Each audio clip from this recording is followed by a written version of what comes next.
right, we're rolling. Go. Dude. Freaking.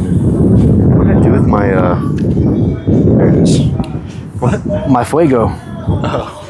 Fuego. Alright. Yeah, no, that fire feels great right now. Yeah, it's nice, man. I always like a good fire. First fire I've had since it got cold out. Really? Yeah. I don't have a fireplace, man. An apartment. I forgot you're gay. Is that okay? That's how we're doing it. That's how that works, right?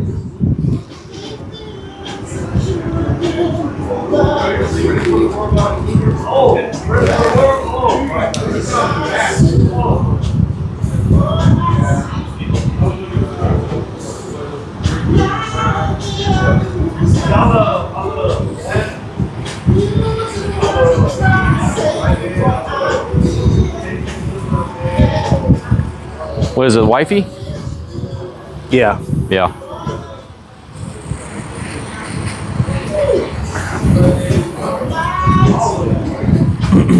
I need to renew my lease.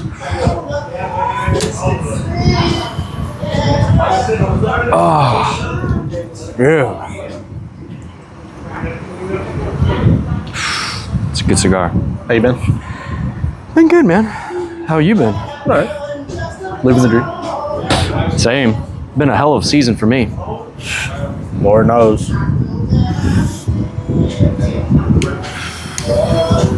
Hell of a season. Yeah, I went ahead and worked yesterday, and I'm gonna work on Friday at the bar, and then I'm done. You just called out today or what? No, I talked to Preston and said, hey man, I thought I was done last week, you know, what happened? And Preston's super cool, so he was just like, oh, you know, all right, what works? And I was like, Thank you. I was like, yeah, I'm good. Yeah, thank you. I just basically said, listen, you know, I came in just because I'm not going to leave you hanging, so I can work today and I can work Friday, but I can't work Wednesday. And he said, all right, cool. Can't ask for much more than that. Yeah. It's a good night too. I made like 150 and just tips alone, just cash tips alone. So, but I got card room. That's why. You got like what? Card room, men's card room. Yeah. It's like they tip good there. But yeah, man, tough season for sure. It's been a weird year for sure, but I'm still grateful nonetheless. It's been cool, you know? Yeah. I actually used pictures from Amaya's recital the other day. You what? Amaya's dance recital the other day. Oh, okay, yeah. She did so good, bro. Let me see. Did you try some chocolate? No, not yet. Bro, I'm about to try a piece. I know this crap's gonna be good. She had so much fun, dude. It made it all worth it, because those dance classes are such horseshit. Yeah. Yeah. I hope she watches this back one day and So what was I doing? She knows. No, it's cool. She loves dancing though, so it's cool to like invest in something that she like just wants to do all the time, even at home. Actually, let's throw her in jiu-jitsu, bro. Huh? Actually, let's throw her in jiu-jitsu. They don't start until 4, so next year. Oh, okay. Next year then. I want to watch her make some boys cry, bro. That'd be great.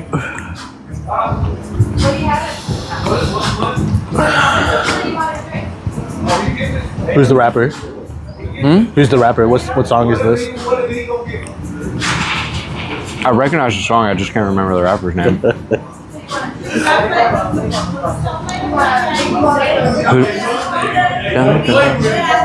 Yeah.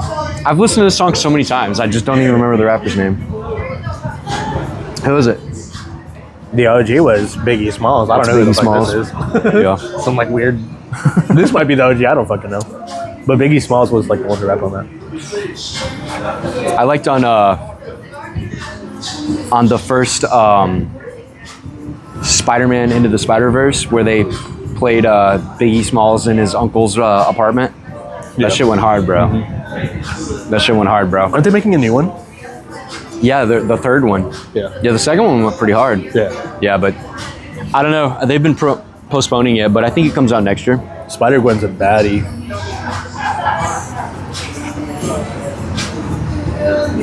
Oh, Miles Morales, bro. He trying to get some Spider-Gwen.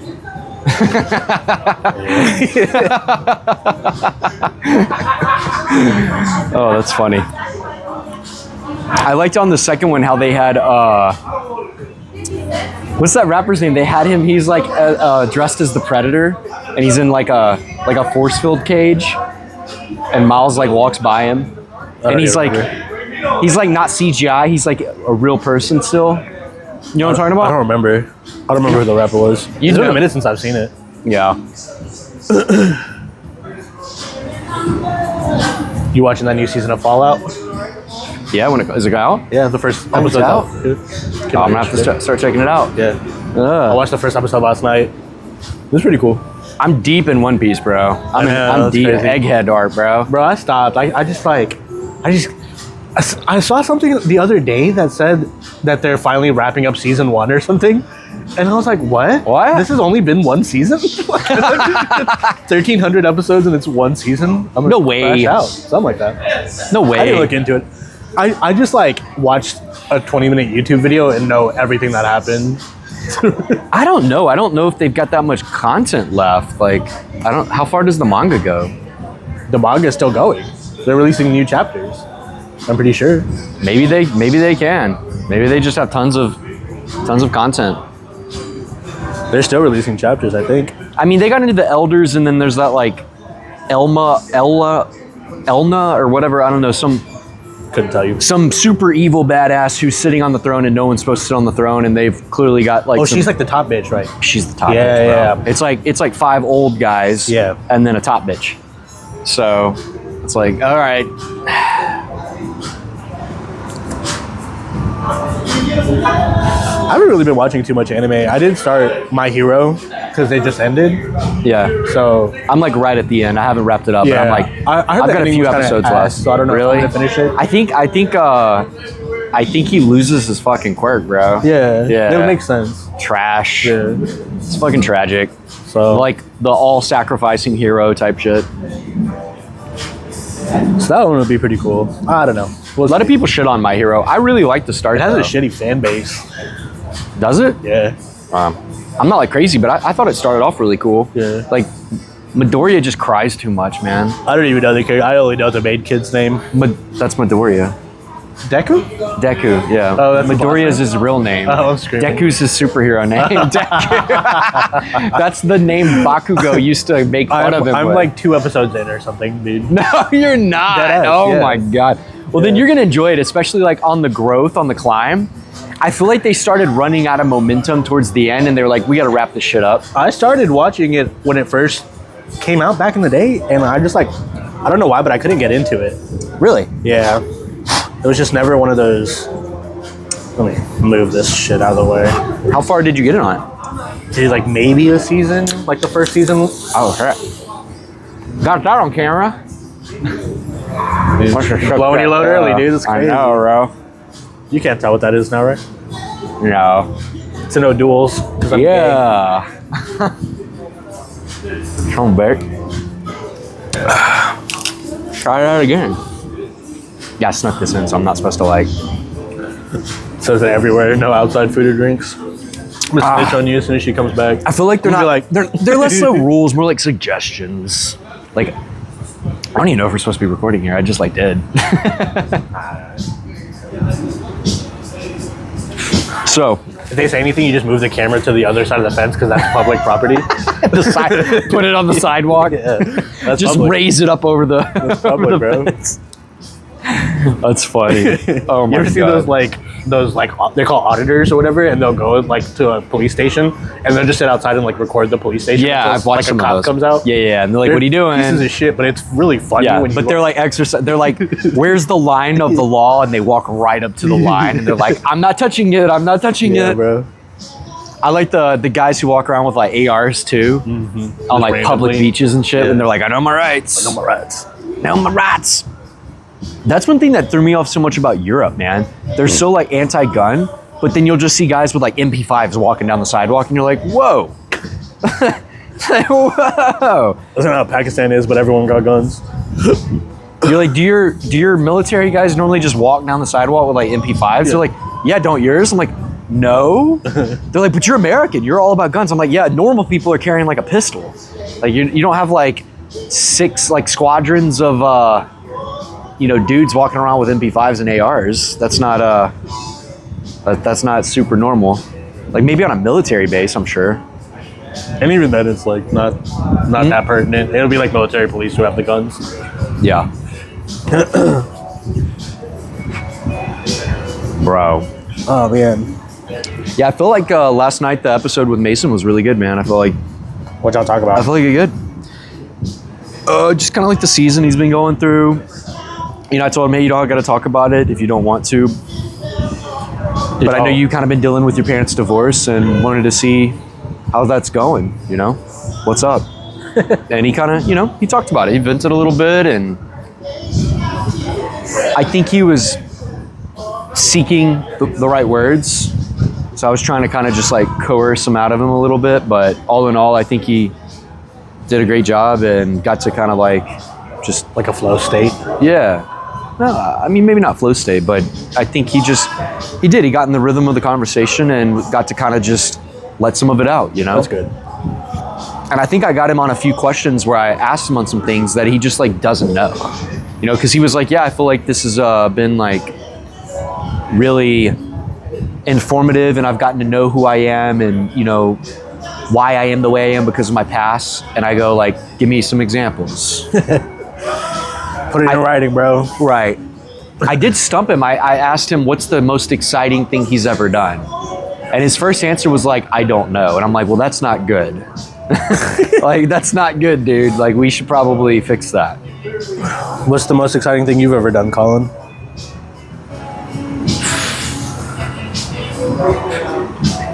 It's hard to pick like one. Right? It's hard to pick like how one. I feel. As soon as you said that, I started thinking about like all the stupid and crazy shit that I've done. But because like things that were less insane as I got more mature and got able to handle more seemed scarier at the time. Like when I traveled to Europe in my early 20s for the first time, like first time flying, had never like even been on a plane straight to Europe, right? By myself. That was pretty intense.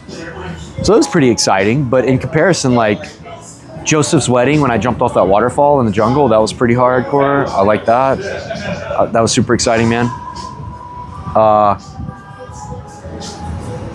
was telling Mason about the time me and Cameron stole weed from like a weed dealer on the beach in the Bahamas.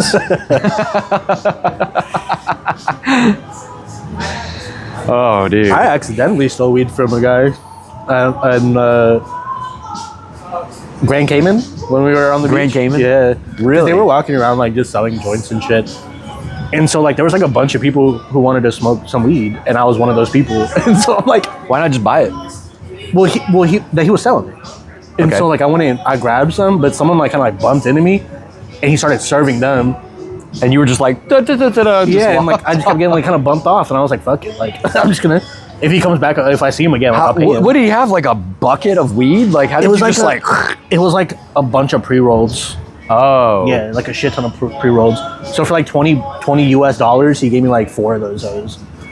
That's not bad. Nah, not at all. Pretty good. We stuck him back on the boat. Had a good time. We did the same thing, me and Cameron. I thought we were gonna get caught, bro. Cruises are ghetto though. I can't even lie. Was that the recent one that you and Lauren went on? Yeah. Last year or this year? No, that was It's last year? 2 years ago. 2 years ago. Mm-hmm. Dude, time just like, holy shit. I know. Oh my God, bro. I'm like, can we slow this ride down a little bit? I was thinking about that the other day. It's just like, from the time that Amaya was born to like now, it's like, it's gone so quick. It's gone so fast. Yeah. It's been almost 4 years.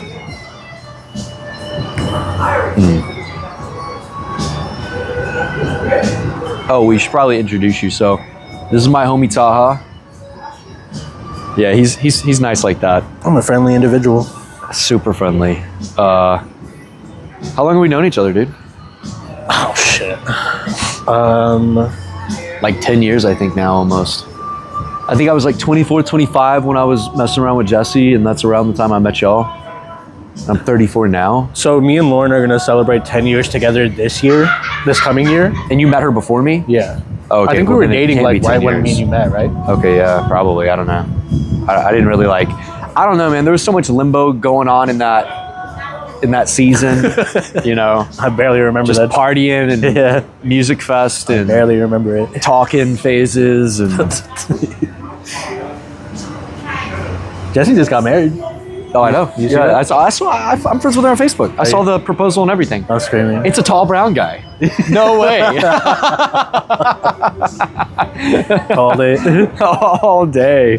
Hey, wish them the best, man. Wish them the best. Yeah, she's good people. She's cool. She's good people, man. I really appreciated that season of my life. That was a fun season, man. It was a fun season.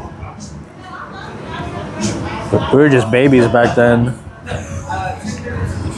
Yep.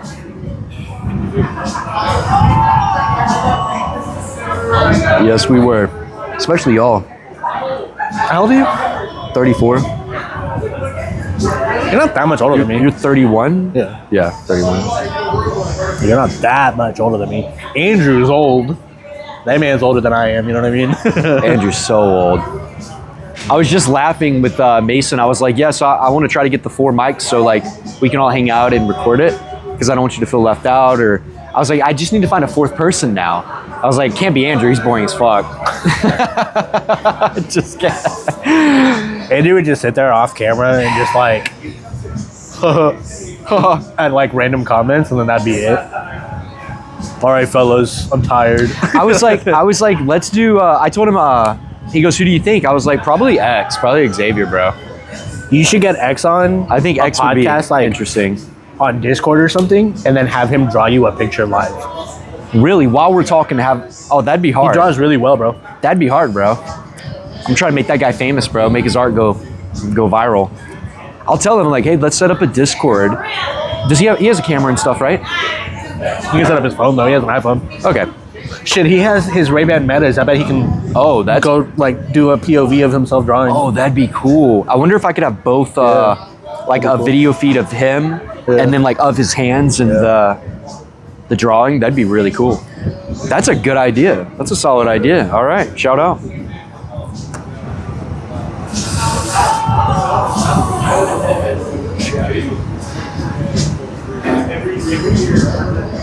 Oh man, How your folks doing? my folks, they're good, man. I had a pretty good time with my mom out on the patio. Sat and like talked for like maybe like 4 or 5 hours. Had a cigar. She had some cigarettes and Your mom smokes cigarettes? yeah. Oh, my mom smokes hella cigarettes. Damn, I bro. didn't know that. She's been like, she's a child of the like 60s and 70s, bro. Yeah. Like she's a heavy cigarette smoker. Yeah. They'll make you cool. That's funny. Dude, I did not know this. I found out like before she had me, she used to drive a Nissan 240. I was like, what? No, you did not. I'm like, what? Why? I was like, why'd you get rid of it? She was like, you know, we had you. And I was like, oh, it's Damn, my you ruined her fault. life, bro. It's That's my crazy. fault. She was probably Like, so okay. fun. Oh, dude, she was definitely. I mean, I know she smoked weed and, Really? and partied and stuff. That's so fun. Yeah, because it's so. This is like to my horror. This is an admittance to my horror. We have like some old scrapbooks, and when I was younger, I was going through like maybe like junior high or high school. I was going through the scrapbook, and I was like, dang, who is this? Yeah, and I'm like, oh no. Damn. Yeah. My mom always looked like my mom, so that never happened, thank God. Did you like throw up a little bit in your mouth? I was like, oh no.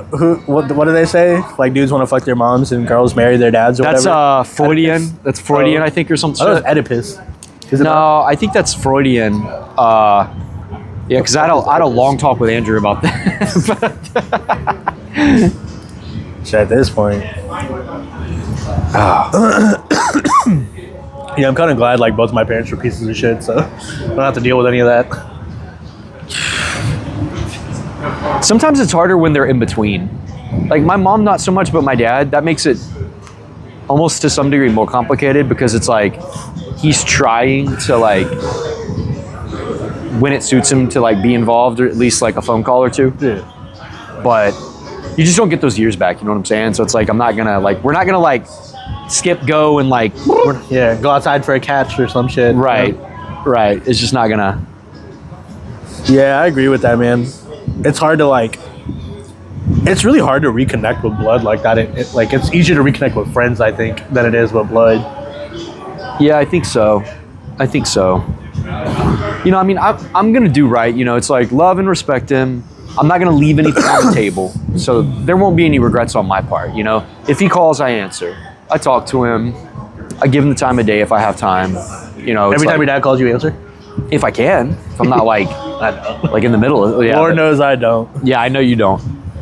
How's your dad doing? He's all right, man. I actually talked to him the other day. He was trying to decide if he wanted to. His like wife and her kids are going to go back to Pakistan to visit. Yeah. And he doesn't want to go. So he was like, it's really cold here. I might just like come to Texas for like a little bit and get a hotel and like come kick it and like hang out with you. I was like, all right, like Yeah, maybe let's see. You know, I don't know. yeah. Let me see what my schedule's looking And like. how does that make you feel? if it means that he'll get to like finally meet my kid. Oh, he has not met Amaya still? She's almost 4 years old, bro. And he doesn't even know her name. He calls her Amia. Like, no matter how many times I've ever corrected him or like sent him the correct pronunciation or like the correct spelling, it's always been wrong. Is Amaya a Pakistani name? I mean, there's translations in Arabic. In Arabic? Yeah. But it's like a biblical name too. It's like a what? It, like in biblical terms, it means like exalted or close to God. That's cool. Yeah. Okay. That's why we chose it. Is that how y'all picked it? Yeah. That's cool, man. I like that. That's cool, man. How's Lauren? She's good, man. She's just doing the thing. She's tired of her job, though. She wants to look for something new. I was like, okay. She has actually an opportunity to go be like a territory owner for like a liquor company, a liquor distribution company. So that's pretty cool. Yeah. You get like mad commission on that shit. Yep. So that's pretty cool. I actually just was working on her resume yesterday. Yeah, yesterday. Okay. Trying to like tailor it and make it sound like she knows what the fuck she's doing. I'm trying to go like what I want because as a bartender I've like worked with the liquor sales girls and it's like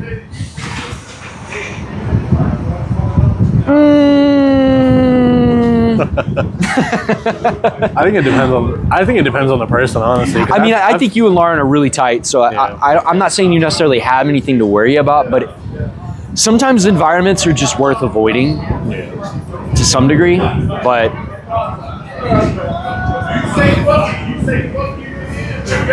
I mean, if the money's solid, you know, it's that's like, where I'm at. The money's good, like cool. So what about you, man? What's up with you, man? I know we were talking about this the other day, kind of market sucks. Yeah. How long have you been looking for a job? End of August, End of August. 4 months. Oh, okay. It's not been that long. And they downsized and got rid of your position, right? Yeah, That's what happened? Yeah, I was laid off, which is the nice way of getting fired. Yeah.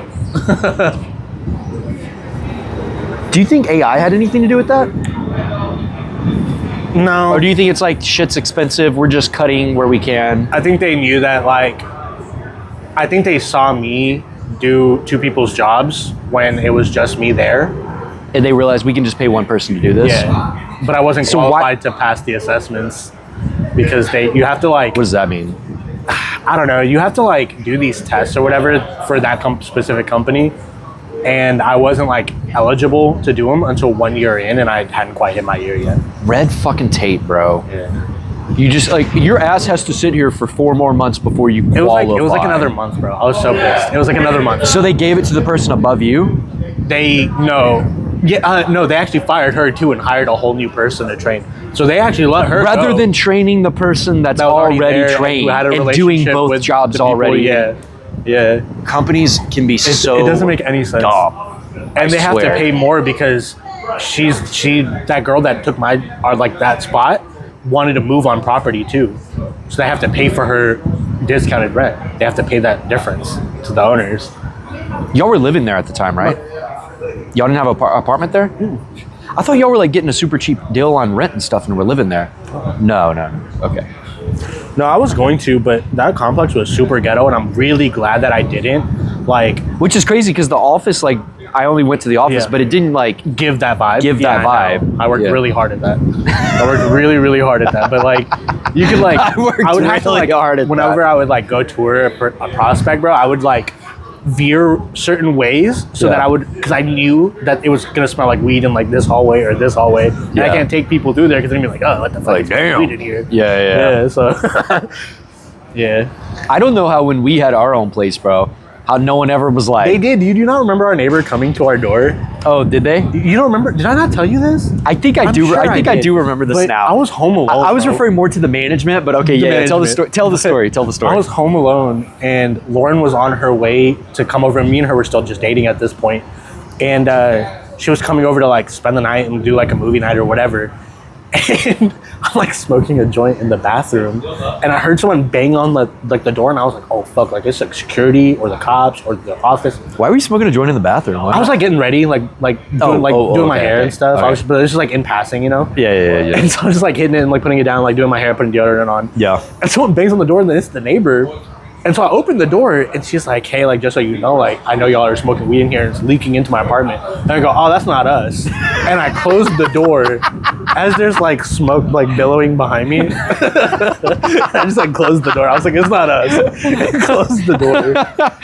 She was like, fucking dick.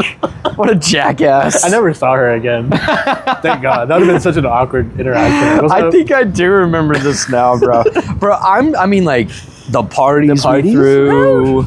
Those are crazy. That COVID party was nuts. That was the wildest one. That was the wildest one, I don't bro. think I've thrown a party like that since then. Bro, shout out to you, bro. You can you can get some people together, bro. Yeah. That was fun, man. I got some of them, but I was like taking a moment from socializing and playing some COD with like someone and like wrap up a zombies round and kind of like put the controller down and look up and I'm like, oh, there's like almost 30 people in my apartment right now. It's like, damn. That's why I didn't want to do Friendsmas this year, because like the list, like as me and Lauren were talking about it, it was like, oh, okay, like let's do like, me and you, and then Maddie and John and their family, and then Andrew and his girl, and then Mason. Dude, I'd be down to throw a rager. I don't even care, bro. like a last hurrah in this place. Like there's a hole in the ceiling right now. Let's just like destroy it. Wild. Not destroy it, but like I'd be down if you change your mind and you. I'm sure whenever y'all move out, they're gonna be like, "What the fuck, bro?" It's like they ordered the hole to be cut and then never sent anyone to patch it. Did you hit them up though? Yeah, I've messaged them. I'm like, "Hey, there's still a hole in the living room." I never checked what they said. I'm busy. I would just be like, dude, like, y'all need to cut some of my rent out until y'all fix this. It doesn't crack affect. too.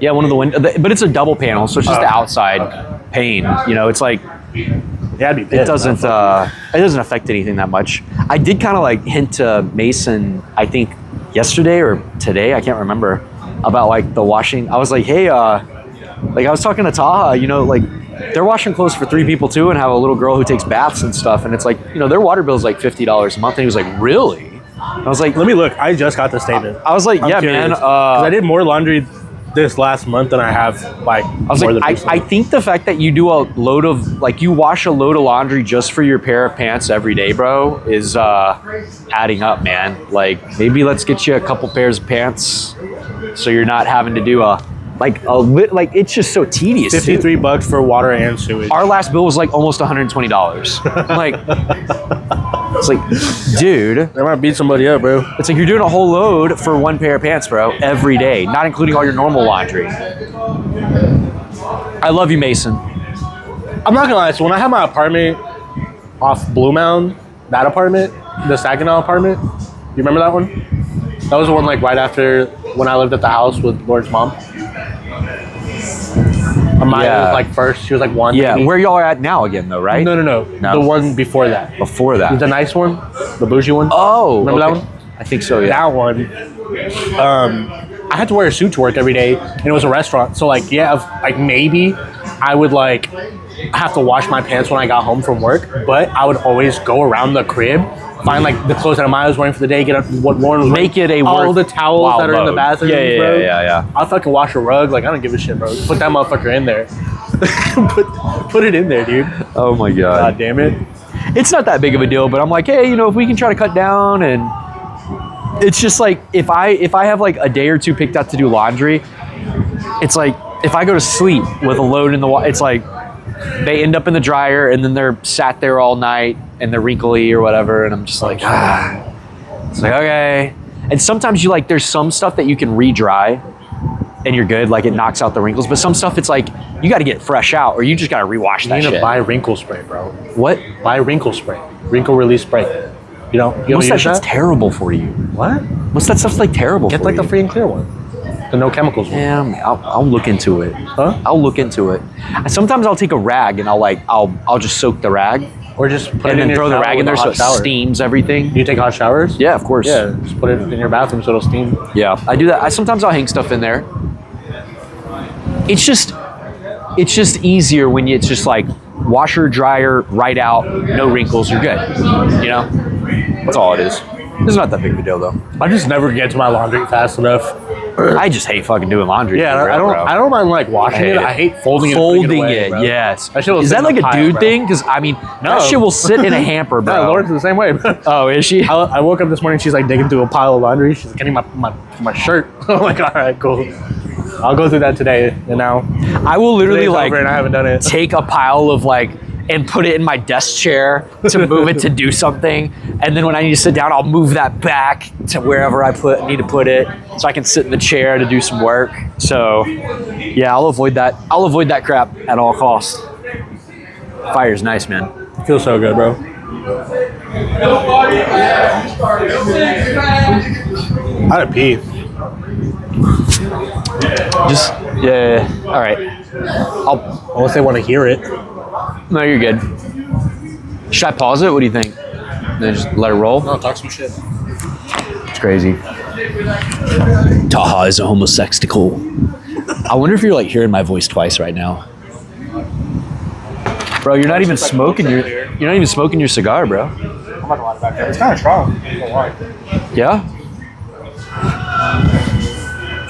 Yeah, so the way I met this guy is I was talking to this chick, the one he brought up earlier who just got married. And she's like friends with all of them. So we were like music fest hopping together. We had matched, and like our first time ever meeting was really cool because we'd kind of gotten to know each other over text.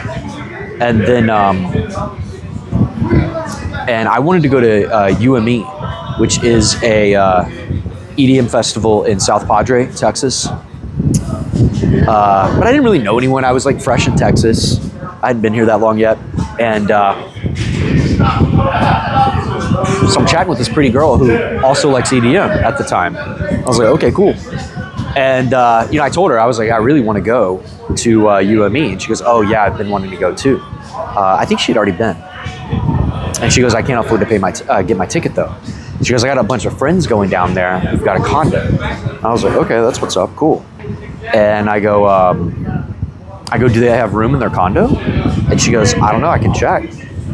And she goes, why? And I go I was like, if you could get us like a free condo to stay in, I'll just buy your ticket. And she goes, okay. And so like it all works out. And so the first time ever meeting this girl was her showing up at my apartment at the time at like 5 a.m. in the morning, and us like loading up my car with stuff and driving down to South Texas to go to this music festival. And it was a blast, dude. It was so much fun. And her and I ended up crashing behind this couch the entire time, like, because I had definitely been given the impression we had like a bed. He's a virgin, the little body. Because there was already two girls there. They were like on a swim team for some college, and then Darius was there, and then I forgot about Darius. you forgot about Darius. That's the homie, And though. then Brian, was it Brian? The young gay guy? Uh-huh. Yeah, and then Brian. So Darius and Brian were sleeping in a bed together, adds up. and then the two college swim girls were in the other bed, and then me and Jesse were like crashing. I'm talking about the UME, how I met Jesse. And so Darius said you were a bitch. Darius. He hated you, bro. Yeah. He was like, you're gonna meet this dude Colin. He's kind of a bitch because he didn't fight some dudes or some shit. He didn't fight anyone either. What? Something about he would have fought if you would have or something. I don't know. If he had like backup because he thought he was gonna get jumped. I was like, remember. I'll tell you that was story. so long ago. That was so long ago. So I remember that was my first impression of you. I was like, oh, you're the bitch. and then you met me. Yeah, and you were like, Yeah, he's all right. yeah, Might be a bitch, but you're my bitch. You know what I mean? fuck you. we were walking back from the festival one night, and me and Jesse are like, there's like a line of us, and Darius was up front with, I guess, Brian or one of the girls, and I don't even know what happened. And so I think the dude called like one of the girls that like was he with Darius catcalled at one of them. beach. He was like yeah, the guy was flirting with one of the girls that was with us, and she was like, no thank you, not interested. And so he kind of started talking shit, and Darius, like, I guess wants to fight this guy or something, but that's because Darius was trying to bang this girl and was having zero luck. And so he thought like, oh, this might be my way in, I'm gonna Shining like armor. prove myself. And so Darius starts talking shit back. And about this time is when me and Jesse at the end of everything kind of are walking up, and we're like, hey, what's going on? What's the deal? And the dude was like, we're on the sidewalk here, and the car's here, his car, the guy talking shit. And Darius is, here talking shit, and the other guy's standing on the other side of the car, like in his door. His door's open, and he's standing kind of like behind the car, and he's like yelling at Darius, and Darius is yelling back. And nothing happened. All they did was like talk some shit, and we just like stood there. And then like, that was it. The guy gave up, Darius gave up, and we all kept going. So there was nothing, Like if the guy had run up and tried to fight Darius, I would have jumped in, but there was nothing to jump in That on. was my first impression of And you, I though. didn't care about and it's shit. so funny because me and Darius were close at this time, and so like, if he would have came to me and was like, "Hey, bro, this dude's a bitch," I trusted him, Sure. And then I met you, and the first time I met you was for Excision. I think it was Excision. It was some concert. Right. When I like ran into y'all's group and was like, Yeah. yeah. And I remember like feeling so bad because I was like, get the fuck out of here. And I'm like, who the fuck was that? And everyone's like, oh, that's Jesse's new boyfriend. And I was like, oh, now I'm a dick. And I think I didn't even notice. Yeah, I think I didn't even bought you notice. a beer or something. Yeah. I forgot you even did that. I don't even remember that. Inseparable sense. Because we ended up raging at one of the gates, bro. Just bah, bah, bah, bah. I mean, that was a good night. Was that wasn't the night that dude, you remember, exactly what I'm talking about. That was a crazy night. That was Snails, I think. Bro, that was like demonic drug-induced That was a crazy. craziness, That was bro. a crazy one. Tell the story, bro. Man, that was a long time ago too. Damn, I just fucking stained their thing too. Whoops. It's fine. So we were at Southside Ballroom in Dallas, I think, and we were seeing some DJ. I think it was Snails. I don't even remember at this point. I think it was Snells. But I think we went outside to smoke or do something. But there was like some dude like on the floor, and he was like kind of freaking out. And this girl like walked up to him to like comfort him or something, and he like grabbed her by the fucking hair and just like wham, Yeah. like straight into the floor. Started slamming her and head just on starts the like ground. just like grabbing her and like swinging her around, and he's like on the floor the whole time. Yeah. And so like me and Colin got on her. You grabbed the girl, I think, right? And I was just like wailing. I on think the fucking you dude. grabbed her ponytail, and I thought I grabbed the had guy. her by the ponytail. Yeah, I but grabbed was, the guy. like just like hitting him. Yeah. And the crazy part is, when security came, not only did they get mad at me at first, his friend came up to me after and was like, he like pushed me. He was like, I saw you do that. I remember that. I saw you do that. And I'm like, fuck you, I'll beat your ass too. And that's when security was like, chill out, bro, you're gonna get kicked out. And I'm like, all right, bro. But I was about to like, I did grab the girl, I think. I can't remember. I think you had like her body, and I had her by the hair in my Yeah. other hand. I was just like wailing because Yeah. he had her and was like pulling on her hair, like ripping it out. It was vicious, bro. it was like a straight up attack, bro. Vicious. That was a crazy night. It's a crazy night, man. And it's funny because We all saved of that our chick, friends, bro. hell yeah, bro. We saved that She chick. came back and said thank you, her and her Oh, yeah. boyfriend. Yeah. It's funny too because we ran into Lauren and Veronica afterwards, and they were just having the time of their life, like just sweating, like We were like, bro, and I'm like, we panicked witnessed at an this- almost murder. I'm like, damn, you like ruined my night. I was shook a little bit because the guy had this vibe of just like, again, man, I don't just call it this weird seizure. It was like this, but he was clearly on drugs. Oh, 100%. Clearly. You remember how he was like, he would like come to, But he like snapped. Yeah, he'd come to. and be like, what's happening, what's happening? And he'd be like, fuck you, I'm gonna Right. fucking kill y'all. Right. I And then was he'd like Jesus snap Christ, again. Yeah. Yeah. I wasn't in like a very spiritual point of my life at that point either. Like I No, was you like weren't. kind of like entering that moment, and so that was like a weird like, I don't know. I don't even know what to call that. That was crazy. You were pretty much agnostic at that point, I think. I mean, because we would have a lot of deep.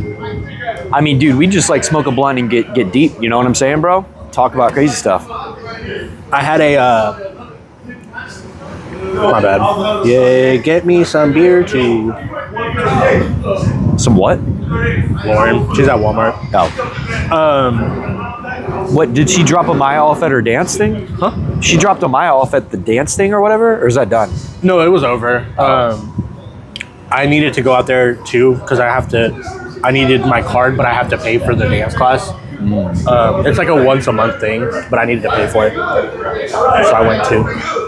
Her dance class is all right. It's just until the recital, it didn't. They're so feel young, worth it doesn't. They're didn't just feel worth it. It But then won't I at saw her on first. stage, and I didn't even go lie. I teared up a little bit because that's my big girl. You know what I mean? Right now, it's more just about consistency, showing up. It's a class. You know, It's a class. But she did really good. Like she was like one of the only girls that was like on point. She knew exactly where she needed to be on her little sticker on the floor. Yeah. And she knew what she was doing. Yeah. And that's when I realized it made it more worth it in that moment. Yeah. Because it's not like expensive, but it's not cheap either. And the classes are only like less than an hour long once a week. I don't know. Dude, if you get her in jiu-jitsu next year, bro, you got to do jiu-jitsu with me, bro. Seriously. That would be fun, man.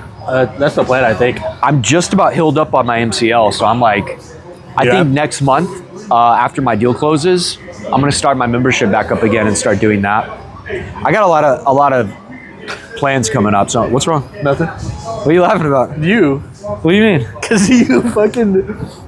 I don't understand how you do it, bro. Genuinely. Like, the way you budget your life is so intriguing. Because I could never fucking do it. I could never do it. Wait, elaborate. You have... All right. You just quit your job. Friday. Yes. This One more Friday. shift. Yeah. One more shift. That's like $100, right? Maybe $200. Yeah, Okay. depending on the night. Yeah. You're gonna have this deal closed next month, Yeah. and that's gonna be your chunk of change for who knows how long until the next. Yeah, but I'm gonna do some telecom work too. But that's not set in stone. It's not guaranteed. This last one was. You're supposed to be your telecom. Welcome to one. being an entrepreneur, That's bro. what I'm saying, bro. The way you budget, bro, is insane. It's scary. Like I could not do it. Bro, I made like. I think it's because I have a kid that I. You like, have a wouldn't feel family, man. comfortable- I I'm wouldn't single. Feel comfortable doing that. Yeah. But like, damn, bro, 4 or 5 months of like budgeting with one check is fucking crazy, bro. I barely budget my checks every 2 weeks. Well, it would have been a lot easier if this client had not been a total jackass to me and cut my commission in half. I'm going to talk about. I can't talk about it yet because I want to post this. As soon as it closes, we'll talk about it. We'll talk about it. Chime in too. I don't know you, but you're a piece of shit. We'll just do this again and I'll vent. If you know these people, don't work for them. God. Nightmare. Yeah, let's not talk about that. Yeah. Let's not talk about that. But yeah, the way you budget is ridiculous. Impressively so? Yeah, absolutely. You should be homeless. You should genuinely be like sleeping out of your Honda. No. You still have the Honda, or are we on to something new? What? Yeah, still have the the Accord? Yeah. Okay. Yeah. Just making sure you I had my eyes set on something else, but then the plans had to change because What were you going to buy? the commission got What were you going to buy? Probably a Lexus GX 460. Probably a Lexus GX 460 with the red seats. That was crazy. The red seats. You should have kept the Type R, bro. The Type R, I know. I miss should have Type kept R. the Type R, bro. The Type R was really fucking cool. It was, Or the man. truck, but it's just not practical. I understand why you sold the truck. The truck was like, I would have loved to keep the truck. It was just, I was so tight at the time, bro. It was like, I don't know what I'm going to do, man. I was like, I don't know what I'm going to do. I don't know how I'm going to make this payment and this and that. So selling it was like what got me through that, honestly. Yeah, What a season. Yeah. What a It's season. been a weird year, right? Like last year, made almost 6 figures. Yeah. This year, went from like 15 real estate closings to 2. I've closed 2 deals this year so far. Yeah. What do you think you made this year? Genuinely, like, curious. Including bartending? Oh, I don't know then. Probably like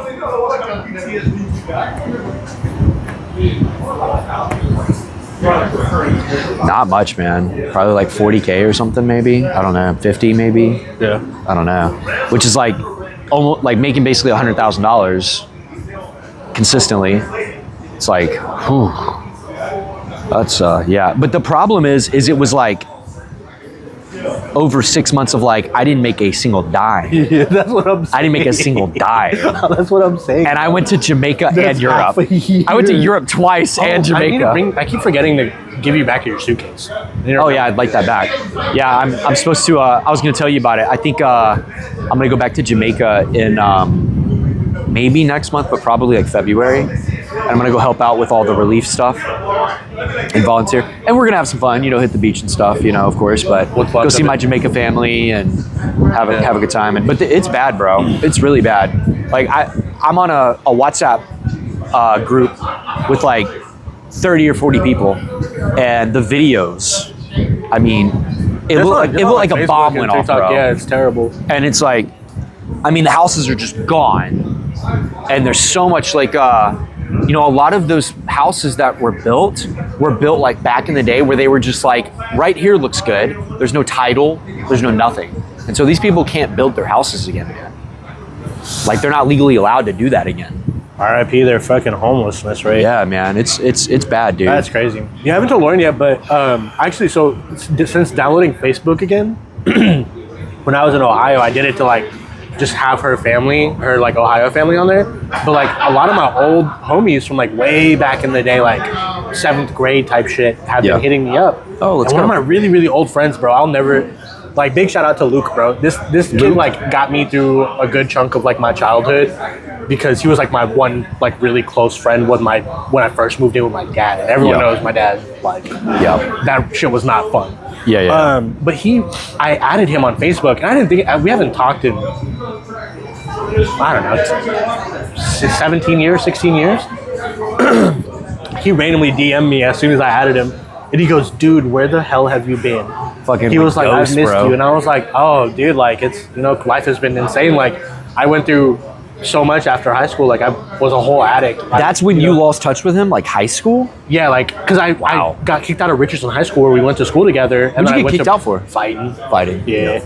Don't talk shit. You don't want to get beat up, I guess. Literally, you bro. know? Consequences. Consequences, honestly. Consequences. But after that, like that was kind of where like my life really like took a downhill turn, and that's when I started doing like drugs, skipping school, and like dropping out and shit, and like that's really when like all of that happened. That was like my, I don't know, maybe the end of my sophomore year of high school, and so I filled him in. I was like, bro, like life has been crazy. So much happened. Like I know I was like the talk of the town for a while because I was like one of the one kid to become an addict and like go through like that phase of life. At my school. Would you say you were an addict? Yeah, 100%. Yeah, 100%. Yeah, I was in active addiction for many years. By the time I'd met you? No, I was. No. I stopped doing pills when I was 19, about to turn. No, I was 20. Not quite 21 yet. Yeah. Because I hadn't moved to Irving yet. It was right before I moved to Irving that I got clean off pills. Yeah. But yeah, he hit me up and he moved to France.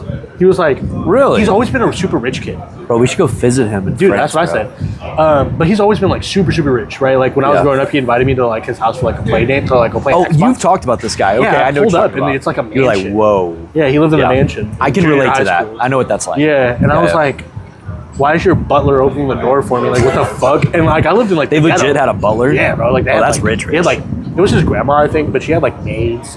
Oh wow. Yeah, and after high school, he opened up a car. Like, he would sell and rent out exotic cars. That's a good business. Yeah, like crazy business. Good And then business. he was like, I moved to France. America got crazy. I don't like it there. Everything's fucked. France it's is hard to make money. France is kind of fucking crazy right now. Yeah, but he's like out in the country. He was like, okay. I have like my own house. I have a wife. I was like, that's cool, bro. That's Hell cool, yeah. man. So I was like sending him pics of my kid. What part of France is he in? Like South I think France? He's in Paris. Like I don't remember. I don't even know if he told me. But he's You go hit up Paris, like fly into Paris and then go see this dude. Yeah. Cheers. Hell yeah. Yeah, he was cool, bro. But I've had a lot of like random people I had a lot of like exes at me on Facebook, bro. And I'm just like, what are y'all doing? Like, I'm happily married. Yeah. Happily married. Yeah. Please stay away from me. That's funny. Yeah, just random. Do you remember Sadie? Did you ever meet her? She was. I think I've heard you talk about her. I think. Besides Taylor, that was the girl that Lauren hated the most. Fucking Taylor was problems, bro. Yeah, Lauren hated Taylor too. Yeah, I understand why. Yeah. I wasn't exactly a fan either. Yeah. You and that fucking other guy almost got into it with me over that bitch. I know you remember reached that. out to me recently too. It's been a weird. So this year for me has She been was a lot of, like- manipulative little shit Yeah. too.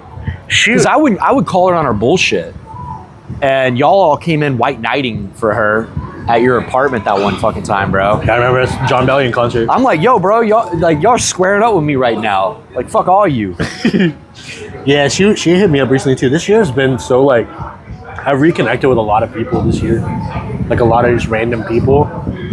I didn't reconnect with her. Oh, I was gonna fight her little boyfriend, bro. That little You guy wanted to beat me up. Did you? I was like, you were there. I was like, I'll have to figure out the Taha thing because like that's my boy. I don't want to fight my boy, but like this guy can catch every fucking.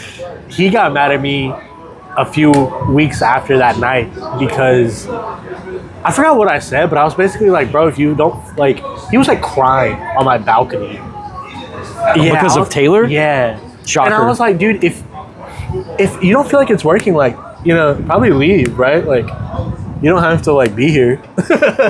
Right. You don't have to. You're a grown man, bro. You can just walk away. Right. But he was like I don't know. He was young.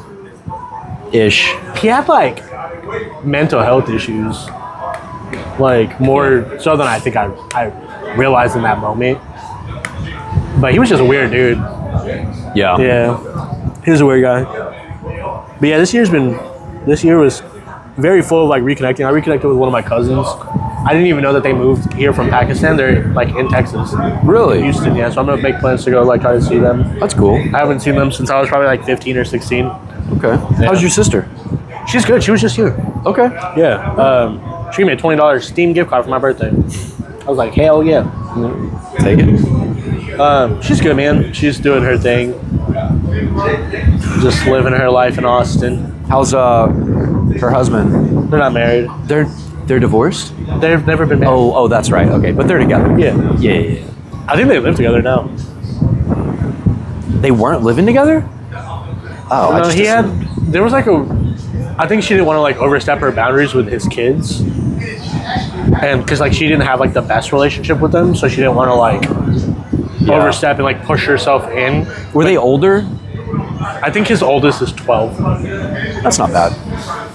I could see it being weird if you got like a 16, 17, 18-year-old and you're like 20-something trying to date like their dad and they're like, yo, bro, like you're barely older than me. I could see that being a problem. White people. Who? My wife. Your wife. I know, bro. You're a sellout, bro. Hell no, I'm sticking it to your ancestors, bro. baby. Nah, bro, you're promulgating the white race for me, boy. Appreciate that. Isn't it a bad thing if we mix race? I thought white people hated that. Not you, white I give people, you but, Nick like, the Fuentes. races. How are you gonna have the last name Fuentes and like hate Mexicans? He's Doesn't one add up. quarter Mexican. Yeah, he's one quarter Hispanic. Hey, your whole last name, that's 50% of your identity. He's is funny Mexican. as fuck, bro. He's funny as fuck. I've never watched a single like podcast of his. I've just seen like clips. Yeah. And I don't know. It's not my speed. He obviously rage baits and says For crazy sure. shit. He knows what Yeah. he's doing. I But think that's he what does pisses me drop off. some like actual like legitimate I don't points like sometimes. rage baiting. I think if you're gonna be like a, what do you even call it? Like a political commentator? Like, I don't think you should rage bait. I think you should. I think be it's genuine I the think it's a entire Gen time. Z thing though. I think it's a generation thing. I think like the Zoomers are just they're done with all the like virtue signaling and Is that what it's called? Is Zoomer? Zoomer. I'm screaming. Yeah, Zoomer. Yeah, Instead of because boomer? instead of boomer, because there's like a fraction of Gen Zers Yeah. who have like checked out, and they're almost like as traditional as boomers. Oh wow. Right. Yeah. Right. I was just talking to Lauren about how the reading rates in our country are like abysmal. Like high schoolers reading at elementary school levels. I was like, surprise wow, me. that's such a weird. Like I've always been such a reader. Me too. Like I can't imagine like it's just, like I'm teaching my kid to read. You know what I mean? Like I'm not gonna Yeah. ever let her not read a book. Yeah. That's super crazy to me. Reading for me got me through a lot of stuff, especially like during like junior high. it was like an escape. You know, I could go be someone else in another world. That's what video games were for me. Yeah. So books were that for me. I did a lot of reading too. The way I describe reading to Lauren, because Lauren's trying to get into reading right now as a 33-year-old woman. It's like it's tough to get into reading when you haven't read your. She's got fucking brain rot too, bro. Like from all the TikTok. Yeah. So I'm like, you gotta not really her, just in general, but like a lot of people. For sure, like social media use and like watching reality. Your TV. dopamine receptors are just burned out. Yeah. So like reading a book and then like having like ADD or some shit on top of that is like just not gonna fucking work. So I was like, you really have to find a book that captivates you. For me, what got me into reading was The Giver back in 7th grade. The Giver was a good book. That was like our reading for that year or whatever, and like that book changed my life. So I went to my teacher and was like, hey, I need more books like this. And she was like, okay, here's Animal Farm, Fahrenheit 451, and 1984. And good books. All of those books fucking ruined me. And ever since then, like Ray Bradbury is my favorite author. Yeah. Because he has a book called The Illustrated Man. That's my favorite book in the whole world. Okay. And it's like a compilation of short stories, but all the short stories are different tattoos that move on this man's body. That's cool. It's really fucking interesting. That's really cool. Yeah. The Illustrated Man? The Illustrated Man. That's my all-time favorite book. That's cool. All time. Yeah. Dude, I got in like in elementary, man, in like 4th grade, I think, or 5th grade. Baby, I was playing Halo 1. Halo hadn't come out yet when I was in. Oh yeah, you're old. I'm older. Oh, older. Wow. We already did this. My bad, we already did this. Where's your cane?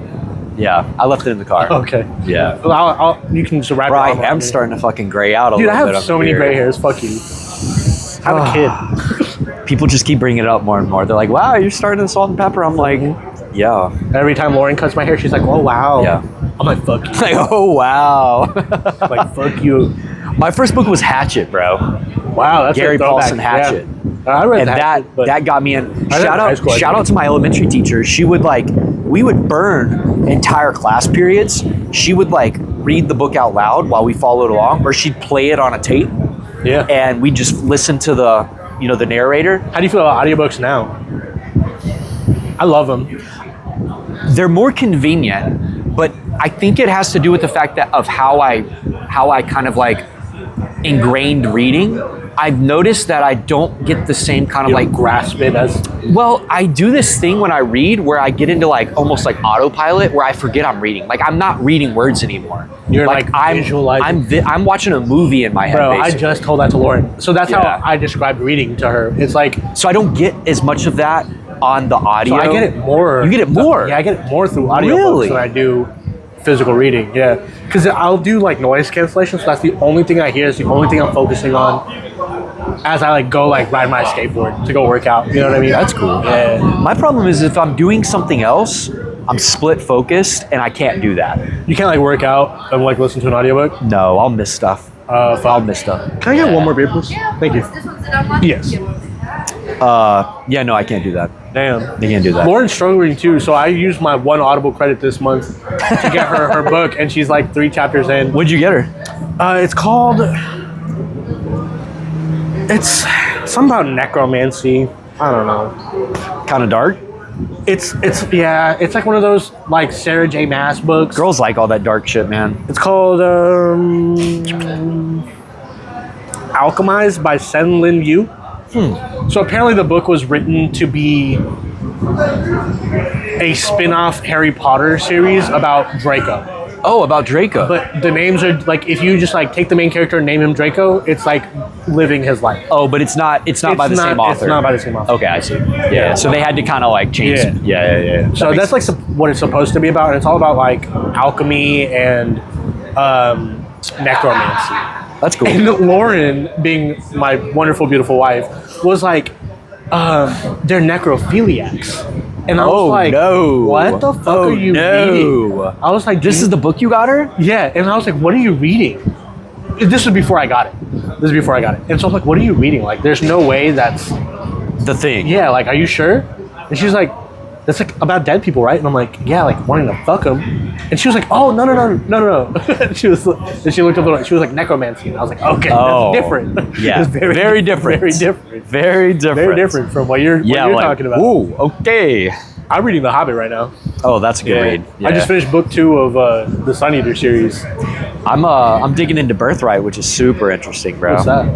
That's that. You don't know. I don't think you know anything about this. I went down. Let me go take a piss, and you just talk, and I'll light up another cigar, and I'll tell you about this because I've been going down a rabbit hole, bro, and it's fun. Talk about some stuff, bro.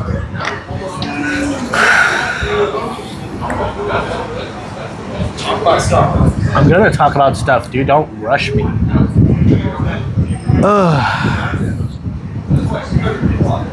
It's crazy that whoever's gonna be watching this video is a fan of Colin. He may be like one of my closest friends, but he's a weird dude. He's good people though, man. I guess I can understand why, but at the same time, why? You know what I mean?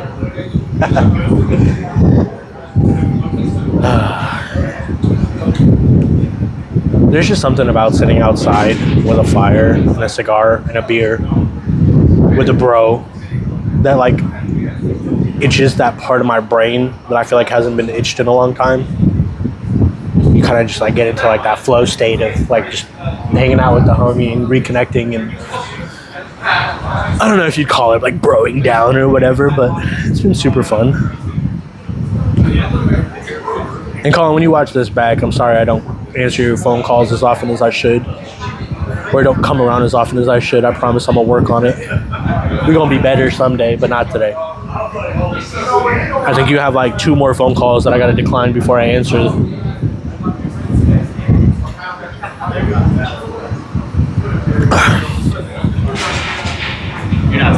I was talking that whole time. Were you? Yeah. What are you talking about? You? Talking shit? A little bit. A little bit. I knew it. I was just saying, I was quoting how it'd be weird, how it's weird that like if whoever's gonna watch this video has to be a fan of you first because it's on your channel. Yeah. So it's just weird to me, like people like you. I know, crazy, right? Yeah. It's so crazy, bro. Like I know I'm not like You're one of them. Look at you sitting here right now next to me. All right, bro, It's but how many crazy, times bro. did I decline that phone call before? You're I like answered almost gay for me, honestly, bro. It's crazy. It's crazy, First bro. of all, it's only gay if the tips touch. Which won't happen if I'm giving you a retro. Docking session. Dude, did you ever play Star Wars games growing up? So there was this really old PC Watched game. all the movies. Well, they were on like original Xbox too and like PS. I think it was just on Xbox. But Knights of the Old Republic, do you know that at all? Yeah. They're making a new one. Oh, that's cool. Yes. All right, and it's the same OG directors. Taha's obviously a huge gamer. Yes, I love video games. Big gamer. I actually just recorded it. I've like been kind of like thinking about it more and like just for fun, like nothing, not expecting anything, but just for fun, I recorded a video of me playing some scary shit by myself in the dark with a headset on. Yeah. And I'm gonna title it on YouTube. I'm gonna call it "Playing Horror Games So You Don't Have to." Oh, let's go. And then I'm gonna do like different games. So right now I'm playing. It's called House of Ashes. Finally, dude. It's fucking terrifying. But like, I've been My telling you, brother like, in you Christ. gotta.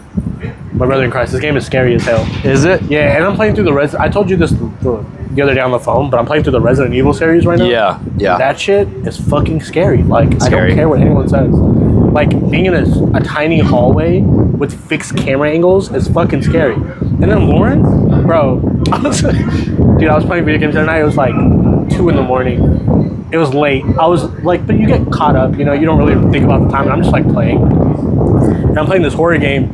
And I'm like immersed. It's first person, like you really like you dive deep into it. Yeah. I'm very like immersed into the game. And I was like smoking the joint, and Lauren comes up behind me, but I don't have like OBS on my other monitor, so I couldn't see her. And she just, I don't know how long she stood there, but when I went back and watched it, she was standing there for like a good minute. And she just like grabs my shoulder at the, like as I'm walking through this just dark hallway, she just puts her hand on my shoulder. Yes, John. Brother, the sound that came out of my body was the least manly thing like ever, bro. I swear. I yelped. Why does that not surprise me, though? I yelped like a hurt puppy. It was really bad. It scared the Funny. shit out of me. Bro, I want to live stream and like throw it up on YouTube or something of us playing that game I was telling you about. Let's It's like do it. kind of horror, but it's like the AI. We gotta do like thing. a late night live stream. That'd be fun. Yeah. What's that game called? You never sent it to me. I don't know. I don't remember the name, but I'll find it. And but it's like, you know, you walk around with all your buddies and you all look the same character, but if you separate, AI will show up occasionally, I guess, or I don't know how often, and it'll look just like your buddy, and it'll talk to you, and it'll replicate your friend's voice and everything. And so you're like not sure if your buddy has come back into the room or if this is like the AI But what's that's the going to kill premise you. of the game? Like, what do you do to win? I think you have to like, I think it's kind of similar to that other one we played. I don't know if you have to gather stuff, but I think you have to like complete the levels. Repo? Yeah, like repo. It's clear that you have to complete levels or something. I've only watched like shorts of it of people playing it, but Dude, if you want to run one of these games with me, like, it's called the Dark House Anthology. okay. And there's like 4 or 5 games that they've made. And it's kind of like watching a movie, and then you like control what the characters do. Like you make the choices for the characters, Yeah. and that'll change the outcome of the movie. But every one that I have, I think I have 2 of them, and they'll have a free friends pass, so I can give you the code Okay. on Steam, and you can. Thank you so much. Appreciate And you can download it and play it. It's like 30 gigs or something. I'm down. Yeah, I deleted COD, so I got room now. Damn, you just deleted Call of finally Duty? deleted it. Brother, I didn't have that shit in fucking forever. I know. I mean, I just don't play enough games to have needed the space, so Yeah. it wasn't like a problem. It's almost time to start upgrading the PC. Honestly, I'd rather just build a whole new one. Mine's fine though for now. I'd buy it. I don't know. Yo, so Birthright. It's by Tim Alberino. That sounds so familiar. Big Christian guy. But he has these fantastical theories regarding like biblical theology and stuff like that. So, you know, his premise is like Western Christianity has like over spiritualized everything. And some of this is like more brick and mortar than you realize. Like angels, they're just a species. They're real. Like they have bodies and stuff. It's like, what? I'm telling you, like that was how when I first started digging into this. It's wild, Angels bro. have like physical, like I can touch it bodies. Yep. But like what kind of angel? Because have you ever seen like a deep dive into like what angel angels? So would those be like accurate from angels are? Revelations are all so he explains it as those are all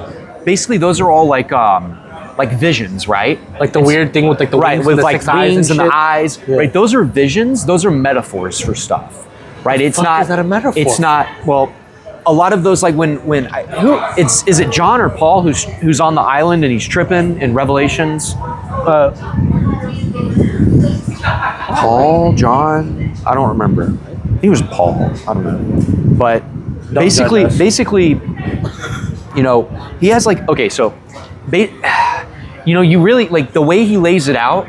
He lays it out layman's terms. highly intelligent, and it's like, wow, okay, this is checking out, and it's very biblical reference. But like, basically, if I was to like layman's terms it, and it's like you're gonna be like, wow, that's total bullshit. Basically, it's like the Bible is Star Wars and Lord of the Rings actually happened. Sure. Like there was a biblical space war that happened, and where we start in the Bible is not the beginning. That's just the start, right? And so there was an entire war, like a hot war. Pre-Adam and Eve. Pre-Adam and Eve. Sure. The rebellion of the angels, right? Right. The fallen angels, right? He calls them the elder race. The elder race. The elder race. Jesus. Yes. Lord help us all. I'm telling you, this gets wild. And so basically this war was fought. The earth was destroyed. That's why in the Bible, in the beginning of it, the earth was desolate. It was empty, right? There was nothing, and so like it got destroyed in this war. And basically, when he creates Adam, we've got like a purpose. Our purpose is to basically be like viceroys of the planet. Right? This gets weird. This is literally the plot and premise of Assassin's Creed. Crazy, right? Crazy. He backs it up with a lot of I mean, again, I take it all with a grain of salt. It's just fun. It's I fun. want like any other like theologist to come and like He has done a lot of episodes with tons of Really? pastors Okay, and I theologists. gotta watch this. He knows That's his stuff. crazy So he's work. like a modern day Indiana Jones kind of guy. So he got kicked out of high school and basically went to Peru when he was like 18 and lived in Peru in the Amazon for like 10 years. and he's discovered all kinds of like cool megaliths and stuff. And so one of the things he does is he's into Cyclopean megalithic architecture, which Cyclopean architecture is like a legit name. It's not like the Cyclops or whatever. But he goes to certain. His theory is some of these megalithic sites weren't built for people because of this construction, the size of the steps, the size of the doorways, built for giants, right? It's super interesting. And so like one of the things that's fascinating is it's like demons, for example. Giants were like the Nephilim or whatever, right? That's the Nephilim. Yeah. Is that like what he's talking about? Yeah. So he reads the entire Bible, not what we have, like Ethiopian Bible. Like all of the Bible books. All the books. Yeah. Like the Book of Enoch, all that, right? And so he pulls from a lot of the context that comes, like there's a really good example in Sodom and Gomorrah when the two angels visit Job. Is it Job or whoever? I forget. Whatever his name is. Yeah. And he gives a really good example. Like, so these angels show up and they're walking through town and no one's really paying them any mind. So it's like, they're clearly not like these giant winged, beings. They just probably look like outsiders. They just look like people. They're probably like really attractive, slightly taller people. And they're walking through, and so they meet him at his house and they sleep, they eat, they hang out, right? I know the story. You know all the story, right? And so and this is where I never understood the context that was really fascinating. So the all of the like homosexuals in the Bible, they come up and they're banging on the door, right? Yeah. Right? And they're demanding for them to be thrown out so they can sodomize them, so they can fuck them, right? Because these guys Imagine being those angels being like, because these angels were attractive. Yeah. They were attractive, right? And so, these angels weren't like these ethereal, spiritual, like intangible things. They were like real life. They were in bodies. the real life, just like we are. Interesting. And he goes through an entire crazy context of, it's crazy, man. It is literally Lord of the Rings and Star Wars. Biblical. Isn't that such a weird, like, how someone can interpret what is in the Bible so differently than, like, the masses? I gotta pee again. It's fucking beer. Damn. It's the beer, dude. All right.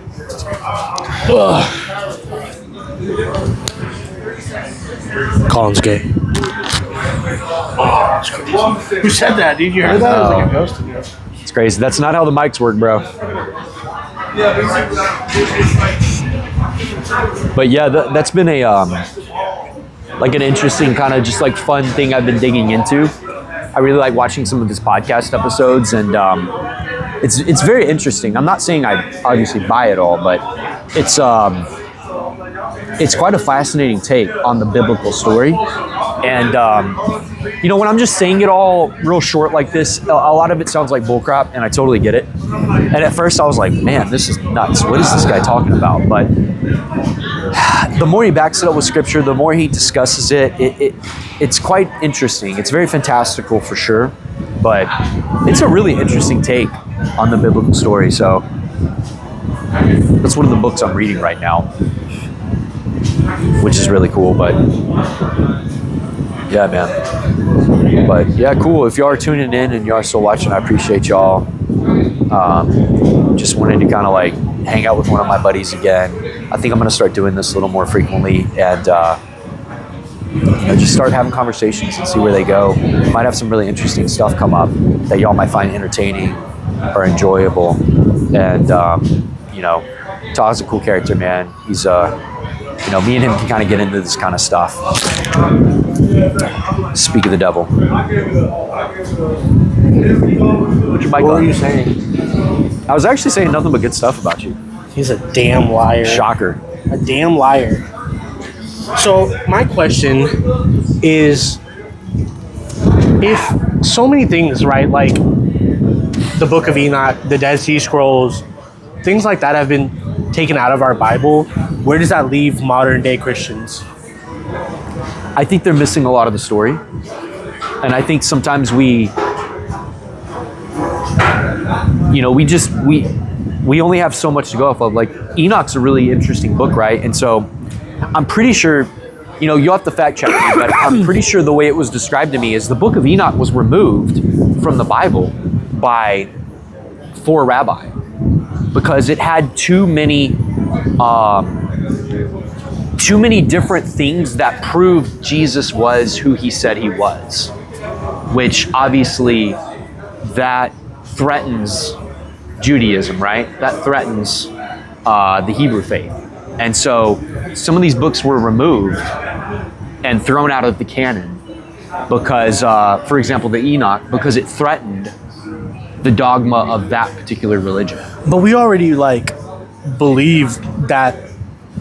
So I need to actually go back through and like go through like that rabbit hole of the Book of Enoch and the Dead Sea Scrolls. Yeah. I did it a couple years ago, but I don't remember a lot of it. But Enoch was like taken, right, and as a human and sent up to heaven as a human.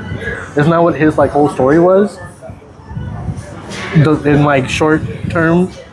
Yes and no. It depends. Again, like so much of this is up for interpretation. You know, like there's a really good example that Tim gives where Tim Love.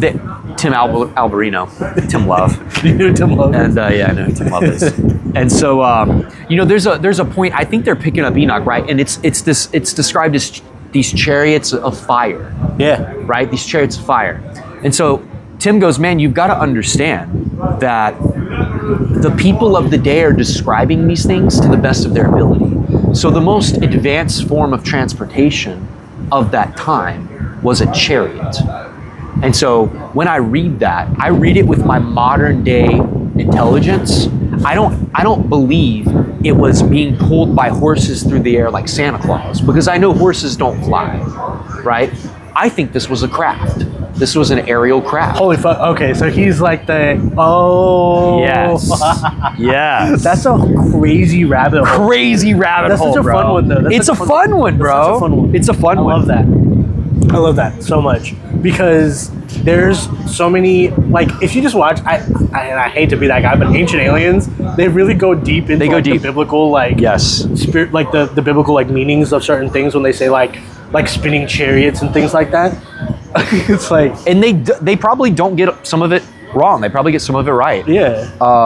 Aliens. Right. Well, you know, he's a big alien guy too. He thinks the Bible is... It's like almost improbable that there's not aliens. You know what I mean? Like, Right, it's I agree. improbable. Well, I mean, we got all the UAP disclosures now, which is just UFOs. That one's kind of wild. Bob Lazar, if you've ever listened to him. Wildly, like, just released that information and Right. then no one gave a fuck. No one said anything. It was like crickets. It's like, did they just disclose UFOs and no one said a word? No one cares. It just shows how like how just like Desensitized? desensitized people are. People are so lost and they're just trying to get through their day. So I was watching a documentary about Alfred Hitchcock. He's like the horror movie puppeteer, right? Yeah. He's the reason we have horror movies as they are today. Yes. And in his time, these were unheard of. People would clutch their pearls and walk out of the theater. You know what I mean? Like, they were just, it was never like so socially accepted. Yeah. Now you can watch someone be like murdered and like torn apart on TV and be like, haha. Yeah. Cool. Yeah, we're so desensitized. Super desensitized, Super bro. desensitized, yeah. I feel like that's like, Which a I weird think, like, government I think if control they came out and they were like, "Hey, aliens are real, and here's what we know, and here's what we don't know," I think I think you're not giving people enough credit. I think, like, in general, people would be like, "Okay, cool. yeah, like, all right, what do we need? What should we do?" What the fuck is 3-Eye Atlas now? Tell us the truth. Right.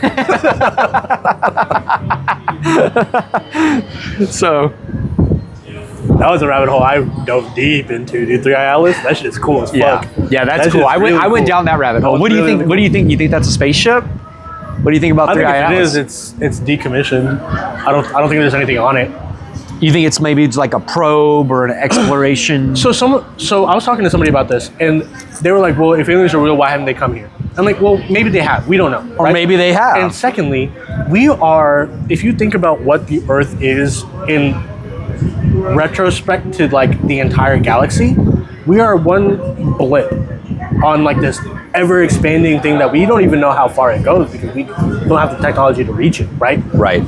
So if you think of something coming from 100 miles away with no map, with no destination, what are the chances it's going to land in California, you know? Yeah. It's like, you just, you're gonna hit wherever you hit, and that's what you get.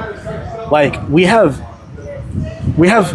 located so many planets that have water, and water is the one thing that sustains all life, right? Everything that's living needs water to survive. Yeah. So cool. When it comes to like Christianity, Lauren asked me this. She was like, "What do you think about like if God is real and you believe that Christ came down and died for our sins? What does that mean for aliens?" I'm like, they could have their own version of Christ. Tim actually has a whole entire I'm not surprised. That's why I was kind of. He has like a whole. So they could. I watched a YouTube short. It was like an animated, like funny YouTube short, and it was Jesus coming back to Earth, and everyone was like, "Oh, you're an immigrant. Like, where's your papers? Like, you need to come here legally and all that." And then like it like cuts to him being crucified again. Yeah. And then it shows aliens, and they're greeting him with like his favorite cookies. And then it cuts to like another group, and it's like, "Oh, you guys have Jesus on Earth too? Like, how is it when he comes?" Yeah. And they're like, "Oh, he hasn't come back yet." And it's like, "Well, what happened the last time he was here?" It's like, "Well, we crucified him." Literally. It's like, well, yeah, no wonder he's not coming back. I mean, that's a funny like, take. all right, Yeah, that's a funny take. The aliens bake him his favorite cookies every year, so for the yearly return of Jesus. I mean, I don't think there's anything anti-biblical about aliens. Like, I think if me personally, if aliens are real, it's not going to rock my faith in the slightest. It doesn't affect my faith at all. No. Like, there's no consequence of that. And I think if in the context of the Bible, there is some allegory and the potential for aliens. So I don't think it's necessarily like because like in the Allegory. in Genesis, it talks about like the sons of God. It talks about other beings. It talks about all these things, right? And I think there are probably lots of different beings. Yeah, I think there probably are, man. I think it's easy for us to get so caught up in what is ours that we forget that we're insignificant in the grand scheme of things. He talks about, I think it's called anthropocentric, which is like the common where it's like we're the center, humans. Like the whole story is about us. It's like, no. It ain't our story, homie. We start somewhere during the story. Oh, I was actually gonna bring this up before I went to go pee. So you said that there was like this whole war on Earth, and before No, and in the universe. in the universe, Right. there's places in the Middle East.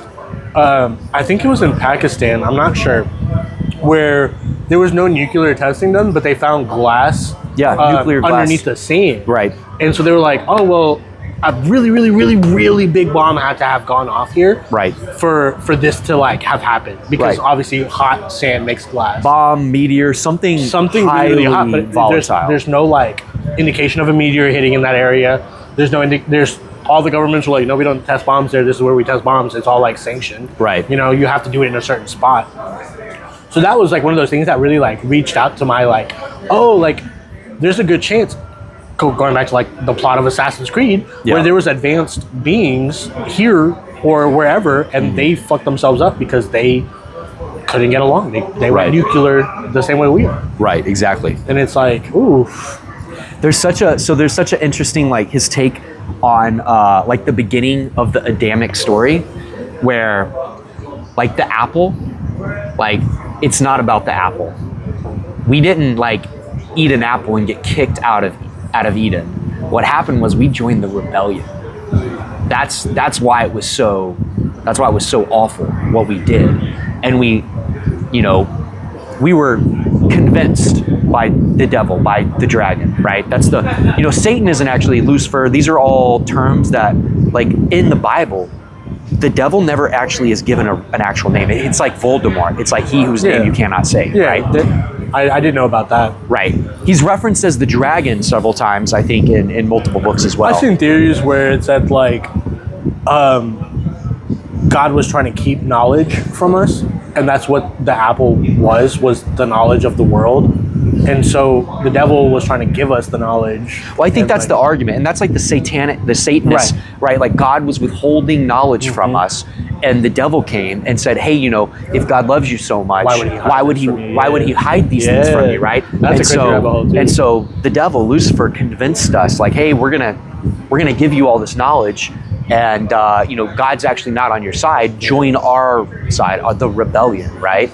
And so this is what's crazy. So when Adam fell, we lost our so we have the whole premise of the book is birthright, right? So we have this birthright to earth. Earth is our domain. We actually have power here to a degree, even over angels to some extent, because like this is our domain. We were charged with this domain. And so when Adam fell, we fell out of the kingdom of God. We fell out of the family. And so we lost some of those rights. And so and he actually believes in reverse evolution, which is highly interesting. It's something that I used to think about when I was really young. So I had this theory growing up in high school that, because when you look in the Old Testament and you look at all the ages, how people were living so long, and as they decreased in age, his theory is that's the most boring part of the fucking Bible. It is so boring. It's like, and so who lived to 90, and then his son, and then their son, yeah, and then it's terrible. Sons. I get it. And then this guy, and he lived to 900. It's like, damn, bro, we get it. They're old. But his point of all that is Adam was perfect. Adam was genetically perfect. And so when he was kicked out of Eden, he started degenerating. And since then, we have been genetically degenerated, and we're living less and less. We're having a breakdown of our genome. And this is another thing. Our birthright is tied to being human, right? It wasn't given to angels. It wasn't given to any other beings. It was given to us as humans, right? And so there's an attack. Yeah, because angels were never humans. Right. They're a different thing. And so there's an attack on humanity. Transhumanism is a big topic, right? Right. And so we'll forfeit our right to our domain if we stop being human. And so this is where the Nephilim, the AI, cyborgs. Fuck. Think of what's that anime with the chick, and everyone's like Ion Flux, or no, you know what I'm talking about. It'll come to you. She's like a police officer or whatever, and she's a cyborg. You know what I'm talking about. And so you think on it, and I'll keep elaborating. So basically, the whole premise of the fallen angels coming to earth and betting. So here's another thing about angels having bodies, right? So in the Genesis, you don't have to go to Enoch. This isn't Genesis. This is an our canon. And so it says they looked down fondly upon the women of men, right? The daughters of men, right? So they lusted after women. Why would they, if they're like these spiritual, ethereal beings, why are they lusting? So they come down and they take these women. They don't come down and rape a bunch of women and all that. They take them as wives, right? Yeah. There's a plan here. And the plan is to supersede our rights over the planet, because these angels need to loophole, right? Because if they come down and they just do whatever they want and they rape women and they take control of the planet, Michael and the angels of heaven are going to come down and kick their asses. Right. And so they devise this plan. We're going to breed with humans, with the daughters of men, and we're going to create a human enough that it falls under that loophole, that biblical loophole. And so the Nephilim come about, right? And they rule vicariously through these giants, through their children, the Nephilim, right? And they're trying to take over the world, right? And so this is where it gets really crazy. So in Enoch, you're moving to the Noahic flood, right? And so the whole premise around the Noahic flood, his theory, is it wasn't just about corruption and debauchery. It was because, in the biblical setting, it says Noah was one of the last pure humans left on the earth, right? And it's not referencing just he was one of the last good humans. He was one of the last genetically pure humans. All of the inbreeding, the giants, all this. That's probably didn't Noah want to marry his daughters? No, his daughters got him drunk. Oh, that's right. Yeah. And that's a whole different thing. But so basically, Jesus has to come back as a human, and if there's no humans left, that can't happen. And so the Noahic flood is to preserve humanity, right, and to try to kill a lot of these giants and fallen angels. And so It gets, dude, like, this is the iceberg, bro. This is the iceberg. There's so many questions. There's so many questions, right? And obviously, like, dude, I would love to get Tim on That'd be cool as fuck. at some time and like talk about this stuff, because I have a few ideas. I have a question about when I forget his name, who was wrestling the angel in the woods. You know what I'm talking about? Yeah. I'm not blanking on all these names. There's a lot of names. Too many names. So there's the flood, and there's this, you're trying to preserve the lineage of humanity, because without any humans left, Jesus cannot come back as a human, because he's got to come back as a human to set right what Adam wronged, right? To save us, to give us back our birthright as the human species that was given to us by God, right? Holy shit. That would actually kind of explain like the heaven on earth thing.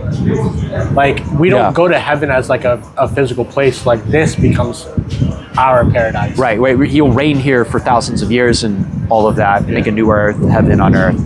Yeah, so, I mean, he gets in crazy. He believes heaven is somewhere in the universe. Yeah. Yeah, like it's like maybe the center of the universe or something, right? Yeah. You ever seen that Futurama episode? Yes, I know exactly what you're, like, there's so many fun, like, this is such a fun rabbit hole, and I'm very cautiously skeptic, I'm very skeptic. Well, yeah, you don't want to like fuck up your whole faith because Of course I'm not, but dive too deep. If anything, this has only excited me, though, to some of the potential, and it's connected some dots for me. Like, the giants and the Nephilim always threw me for a loop in Genesis. I'm like, whoa, because it's like 3 sentences, and then it just be gone. Yeah, and I'm like, whoa. Wait, what? Angels? And they looked fondly, and they came down, and they slept with what? And they produced giants? Like, okay, tell me more, man. Like, what are you talking about? What? Don't skip over that shit. So I wonder if it worked then, because there hasn't been anything since the flood. I think it saved us. Obviously it did work, because Jesus was able to come back and die for our sins and right Adam's wrong and get us to some degree back on track. But we've obviously done a shit job regardless. Dude, do you know, speaking of biblical theories, there is a conspiracy floating around right now. I do all my conspiracy that theories. Jesus Christ has already come back. Have you seen this? I've thought of this before, but He's already come back. Okay. And so I had this, probably like an hour-long conversation with Lauren's uncle. We're the left. Yeah, we're what's left. We're what's left. Yeah. Like, the rapture already happened. Yeah. That And would we're be what's terrifying. And we're in a fallen. Yeah. Yeah. So what do you think about that? I don't agree with it. I don't think I do either. For multiple reasons. One being,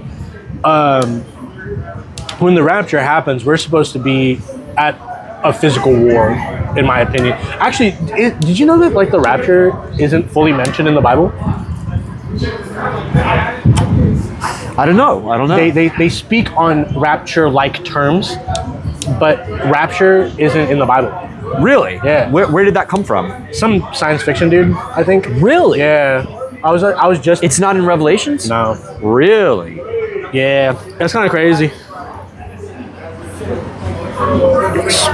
Yeah. So I had this really long conversation. So one of the things that I said was, one, even this world that we're in now is not a world where Jesus has come back to, right? Unless you think that we're in like 1,000-year war right now, and we're like nearing the end of that, and that's why like all these like old heads are thinking that it's the end of times. If you ever talk to like Warren's grandpa, he thinks the end of the world is coming like very soon. But that everyone thought for millennia, forever, for right? Centuries. God's coming back any day. Any day now. Any day now. 2035. Tomorrow. Donald Trump, 2045. My bad. 2035. My bad. So it's just really interesting because I don't think that like this is a world where Jesus would have come back to, right? Another thing is like if we are, who are the ones to lead the Gentiles out of the fire, right? Like there's many scripture that shows that when the end of times happens, there's going to be like, I don't know how to say it, like an end of times leader that's like bringing the Gentiles Is that who we are, the Gentiles? The Gentiles like back to non-Jews, non-Gentiles. Yeah, Gentiles, back to non-Jews. like like back to what like the word is. There's a reason why our forefathers or whatever were not raptured, and we have to right those wrongs to get back into heaven or whatever. And I said, if that's the case, then why is the dead not rising from the ground? Ain't nobody paid for sins yet. You know what I'm saying? Like, we're going through like this entire thing, but we're skipping so much of like the middle ground. But he swears to God. He thinks that everything's already happened. Yeah. And we're at the end of times. The 1,000-year war is about to end. And literally in like 2032 or whatever, based on biblical calendars. Yeah. I'm just like, holy shit. I mean, and I grew up in small town, country town in Louisiana. I'm sure you had your fair share of like... I've heard this a lot. Yeah. I've heard this. This is very like Southern Baptist, you know, like hellfire and brimstone. And I think a lot of these people they've just left out so much.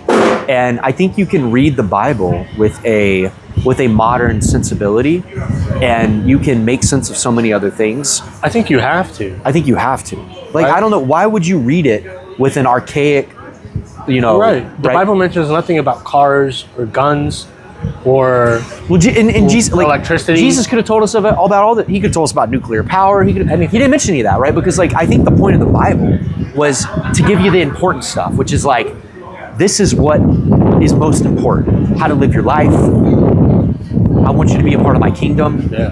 How to get to heaven. How to be a part of the family.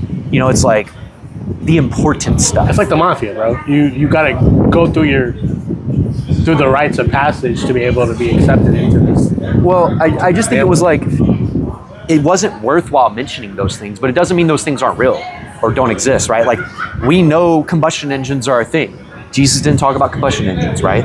Like, and he could have, you know? He could have mentioned a lot of stuff that he didn't, because it's not important, right? Do you think Jesus as a human had the worldly knowledge to know what was gonna happen?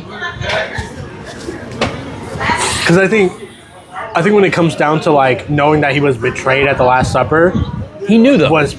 He was told though. No, he knew. He said he was going to be betrayed. He said he said to Peter, like, YouTube. Can I get in? Yeah, jump in, bro. What up? Wait, am I in there? Yeah, you in there, bro. Come on. You in there, bro. YouTube? Yeah. Get in there, bro. Get in there, bro. happening? What's up, bro? What's your name, bro? I'm Patrick. Good to meet you, Patrick. Good to meet you, Patrick. Colin. Colin. Taha. Taha. Nice to meet you, bro. Hey, what up, baby? We in Fort Worth, Texas. Yes, sir. At CI, having a good time with Colin, Yes, sir. Taha, Patrick. Love. Appreciate you, bro. Cool. So, Damn, I forgot what I was saying. one of the things that he points out that Tim's theory is on the transhumanism note, right? He thinks that there's going to be this attempt to move past humanity, right? So that we lose our humanity through technology, We're AI, already there, though. right? Yeah, we're getting there right We're now. getting there, right? Right now, Like, you know, yeah. Neuralink, all of these things, right? Yeah. And so eventually, it won't be like immediate. It's not like the first person who got a Neuralink implant isn't human anymore.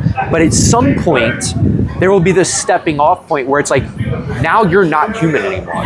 Like, it's a new species. And at that point, we lose our humanity and all of the biblical rights that come with it for being humans that are given to us. You ever seen what is it called? It's called Repo, the genetic opera? Or Yeah, Repo yeah. So it's kind of like that, where Yeah. once you get to a point where artificial is more prevalent than factory, I guess, is like, I guess that's that Well, point. I think it's gonna come to a point where people like probably not your kids, but our great grandkids will probably be forced into a position where it's like, you can't go buy food, you can't go to school if you don't have all these implants. If you don't have all these cybernetic, modern day, right? It's like you can't participate in society, right? You can't. One more thing. Can I say one more thing? Yeah. What's up, bro? I'm sorry.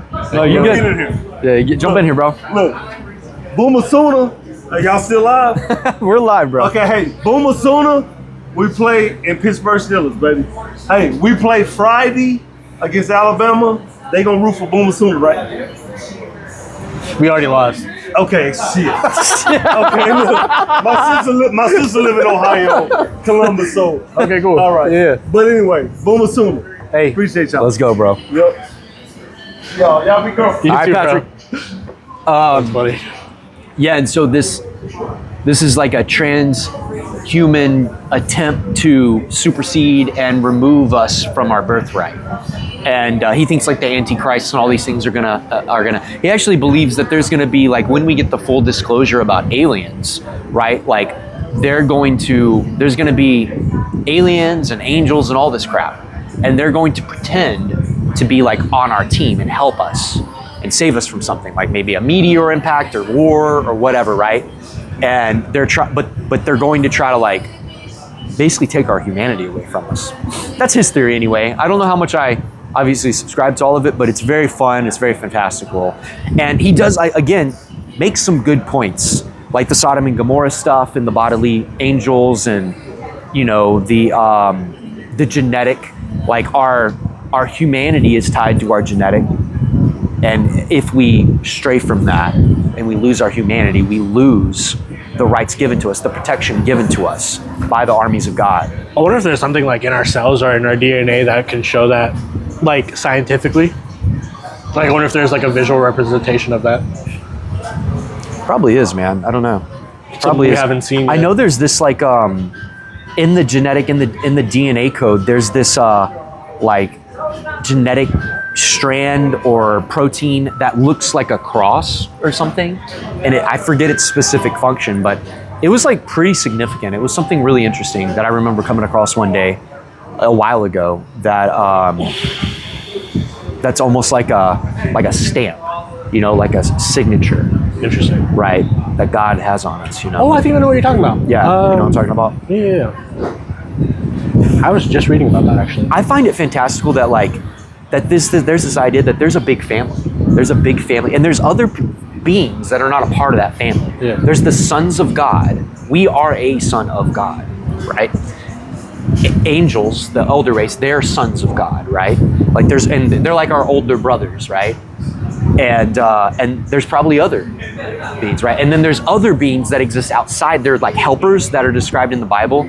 I think in Enoch maybe. And that are not a part of the family. I'm gonna grab a beer. All right. Ugh. Not the banquets. Hey, not the banquets. That's that dad beer, boy. Sure.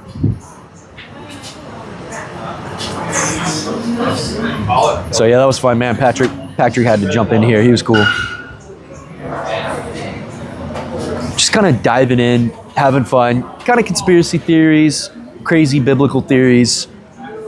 Again, take it all with a grain of salt, and you know, I would never want to kind of dive in too deep with any of this with like a baby Christian or anything like that. I would never want to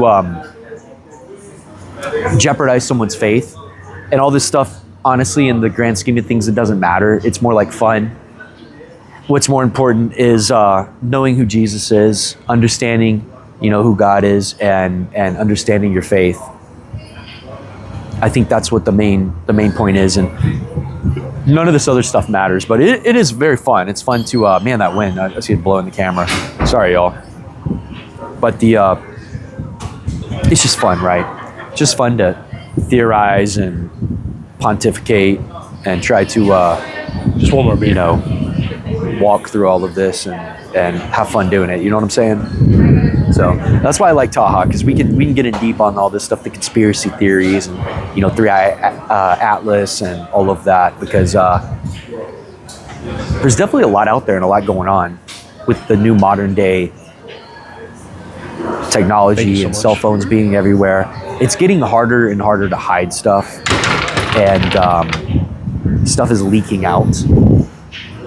And so people are starting to hear and read about stuff that you just don't, that other people just didn't even know was even a thing to consider.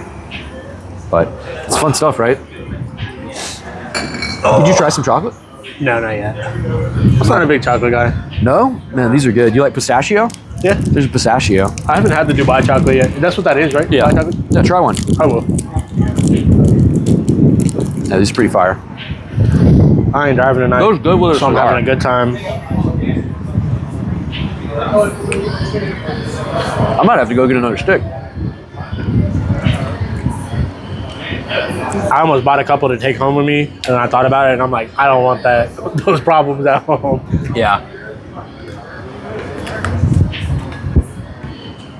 Got a cool wife to an extent.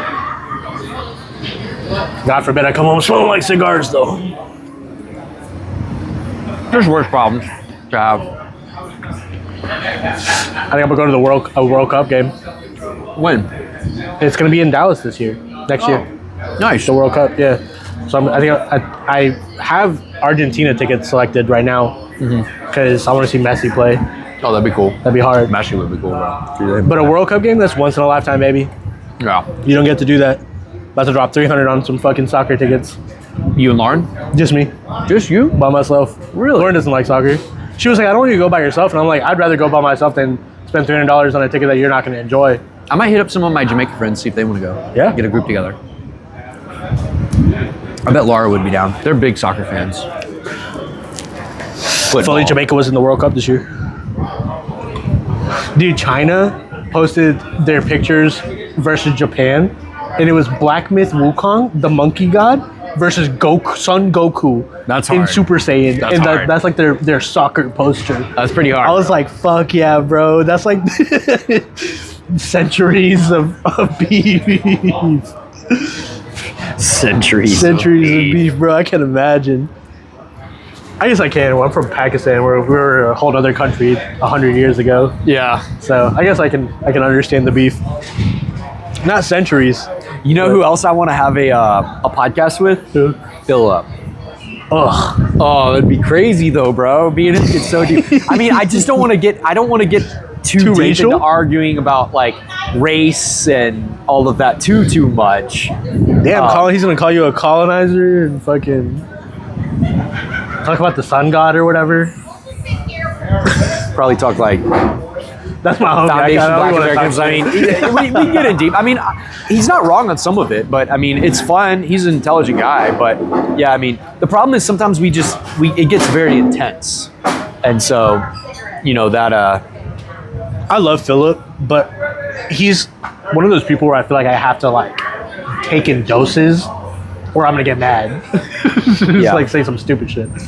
I've got a pretty big like battery when it comes to dealing with people to some extent. So I think I do too. I've had to get good, like real estate and stuff. I like the older I get, the less I want to. Yeah. Like the Yeah. less I tolerate stupidity. Like, I was not, talking not him. Like I'm not calling him. just in general. In general. though. Yeah, in general. Yeah. Like I mean, the that's less my I homie, entertain bro. the That's my stupidity. homie. Yeah, I love him. He's Bro. homie, He was bro. cool as fuck. He's homie, man. He's good people. But I think like the less I handle stupidity in general. What do you think about how Andrew handled that relationship? I'm just curious. Because Andrew's your homie. I really don't know because I didn't get a chance to chat with Philip about it. So I only got Andrew's side of the entirety of it. And of course, it was like, oh, well, I did this and I did this and I did this. But it's like, okay, but like, did you do what he asked you to? Like, that's the real question, right? At the end of the day, he has been able to step into a new career. With zero thanks or retribution, yeah. I agree. And you know, initially it was me getting him connected with Philip and going, Yeah. hey, I want you to help my friend out. And then Philip really training him up, helping him with his resume, getting him plugged in. And that has really, what I don't like is I feel like Andrew, and I love you to death, Andrew, if you ever watch this, but you know, I feel like it went to his head so fast. I did this. It's like, I did this. Yeah. I make $26 an hour and I drive a truck now. I did this. I'm a G. You know, he started getting a little big for his britches pretty quick. And it was a little annoying, to say the least. To say the least.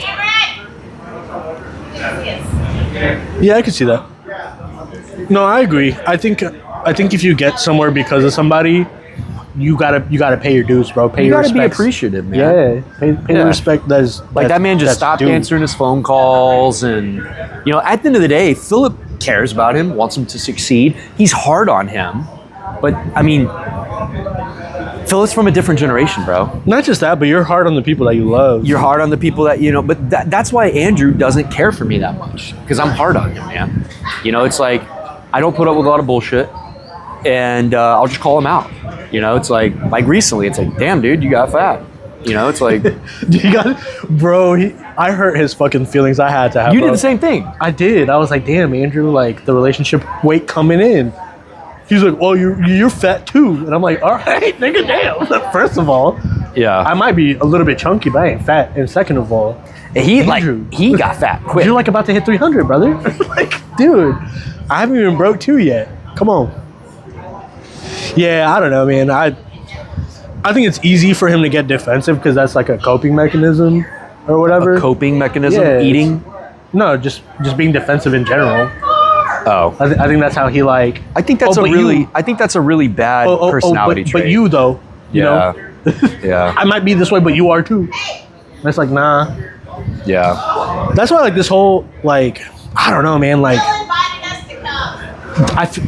along with like this season of like my life being about like reconnecting, it's also been very introspective, right? Like I've done so much soul searching into like who I am as a person, right? Yeah. And who I want like my daughter to see me as. When my kid grows up and she tells her friends I'm long gone, and she tells her kids about me or her grandkids about me, what is she gonna say, right? Right. What are your kids gonna say about me one day? Right. Like I think about that so much because while I can be an asshole, right? Like I'm not the nicest person in the world. I think it's important for me to like have that inward thought process so that I can be a dick to you, but also still be there for you, right? And still be a homie, be a brother. I think that's very important. And like I've done a very bad job of that throughout my life. Like I mean, I think some of that's just part of being a man. You kind of like shit test each other. Yeah. And you know, the first one to get defensive loses. You know what I'm saying? And Andrew, that's the thing that like Andrew's so quick to get defensive, and I think that's like you check each other, right? And it's like the first one to get uncomfortable or it's like insecurity, right? Insecurity. And so it's like how quick can you be bothered by something? And unfortunately, I think Andrew does get bothered to some degree. I just don't think that you can be like a soft individual anymore. Like I feel like that time has passed. You don't get that luxury anymore of being soft. I mean, I think there's virtue in being empathetic and kind, but being soft and pathetic is not. There's no room for that anymore, man. You know, like women don't care about. They're not going to put up with that crap, and society, you know, is not going to wait around for you to become of service. You know, it's like it's our job as men to be of service, to be of value, to help. For sure. You know? I think that also, like, and this is coming from me, like, who's married to an empathetic ass woman. Like, my wife is very empathetic. Yeah. And I lack that, right? Like, me, yeah. That's yeah. I think where, like, emotionally I lack because. But it's a balance. I'm It's just a like, yin stop and a being a yang. pussy and, like, get it together and we'll be okay, right? Like, I'm struggling too, but, like, if you just keep moving forward, you'll be okay.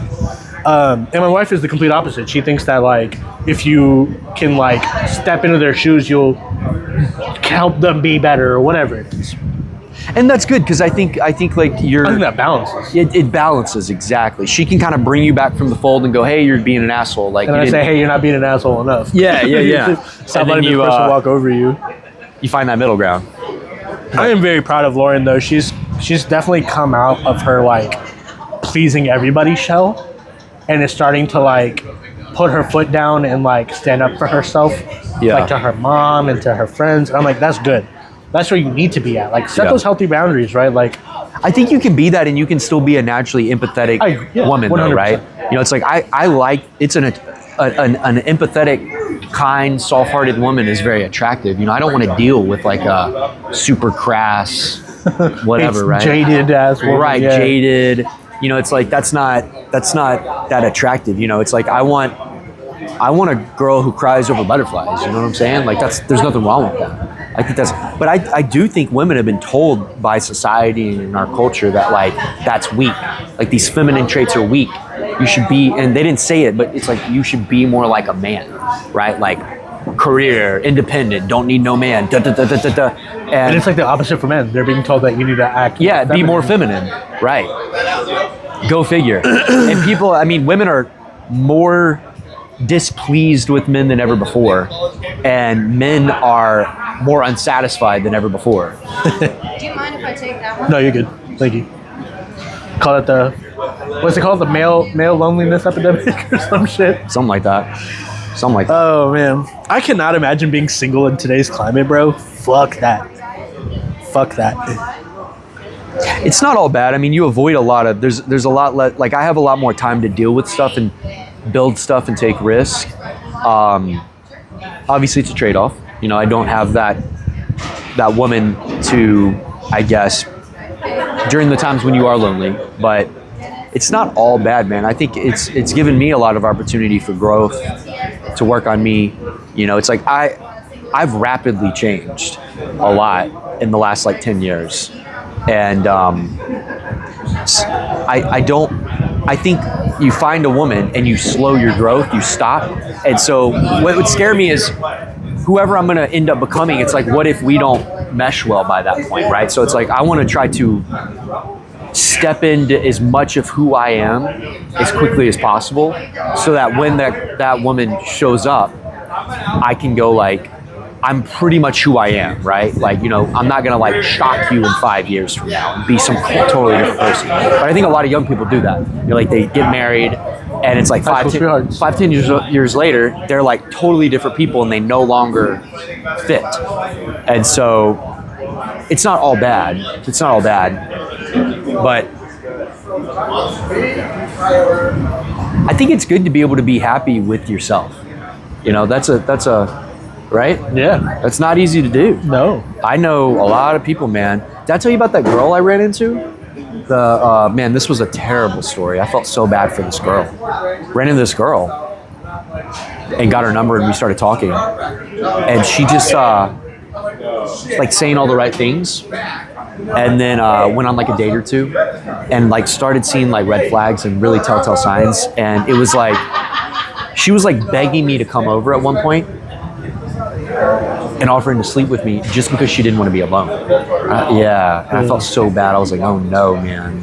Like, and so it's like, and come to find out, like, she's so uncomfortable being by herself. And obviously she's been through some stuff, very attractive, but her family has this, like, she's this perfect angel and she's obviously not. And so she's like, oh my God, I can never let, like, I'm living this lie. And she's so, I mean, I personally think there was like, she was spiritually under attack, man. But she'll just like, she lives in, or doesn't live, but was staying in Keller. And she's so unable to be alone with herself for all these demons and issues and reasons she has, that she just walks the streets at night by herself. Hot. This super attractive, like 26-year-old. And I'm like, you cannot do this. Like, this is dangerous. What are you doing? Like, what's wrong? What happened, man? And I ended up hugging her and she was like crying. It's like, I should have never told you, you know, I can never tell people who I really am because, you know, this always happens. And, you know, it's like, I was like, listen, man, like, you need to work on this. You need to pray. You need to, like, stop doing all this. Stop go to church around. And go to therapy. Right. Damn. Right. Yeah, it's bad, man. It's bad. I mean, I came over and her bed was like shifted. And I was like, why is your bed not up against the wall? And she was like, oh, you know. And I was like, did you like sleep with someone like today here? I was like, and then you're inviting me over? Like, do you not realize how fucked up that is? And like, she was like, what? I didn't, like, I don't see a problem with it. I'm like, dude, you were like really messed up, man. Like, I just felt awful for her. Man. I talked about this at my men's group and I was like, man, they're like, dude, you dodged a bullet. I was like, yeah, but like my heart goes out for this girl. But I felt like I didn't kiss this girl. Definitely didn't fuck her. I still felt like dirty, like just being around her. Man. Like I prayed after that. I was like, dude, like, please don't let any STDs get on. Like, well, not even that, just like spiritually or anything, you know? It was just like, it was unnerving how messed up she is. What's such a weird thing for me is, especially from someone who has like childhood trauma, it's like people refuse to take accountability. It's not your fault that it happened. But it's your responsibility to fix yourself. Bro. Exactly. That's the whole reason I started going to therapy in the first place. It's like, while it's not my fault that I was a kid and my parents sucked, it's my responsibility as an adult and a father and a husband to fix those things so I don't fuck my kid up. Have you been going to therapy? Yeah. Consistently for the last like 5 months, 6 months, 7 months. How's that been? It's been good. It's been good.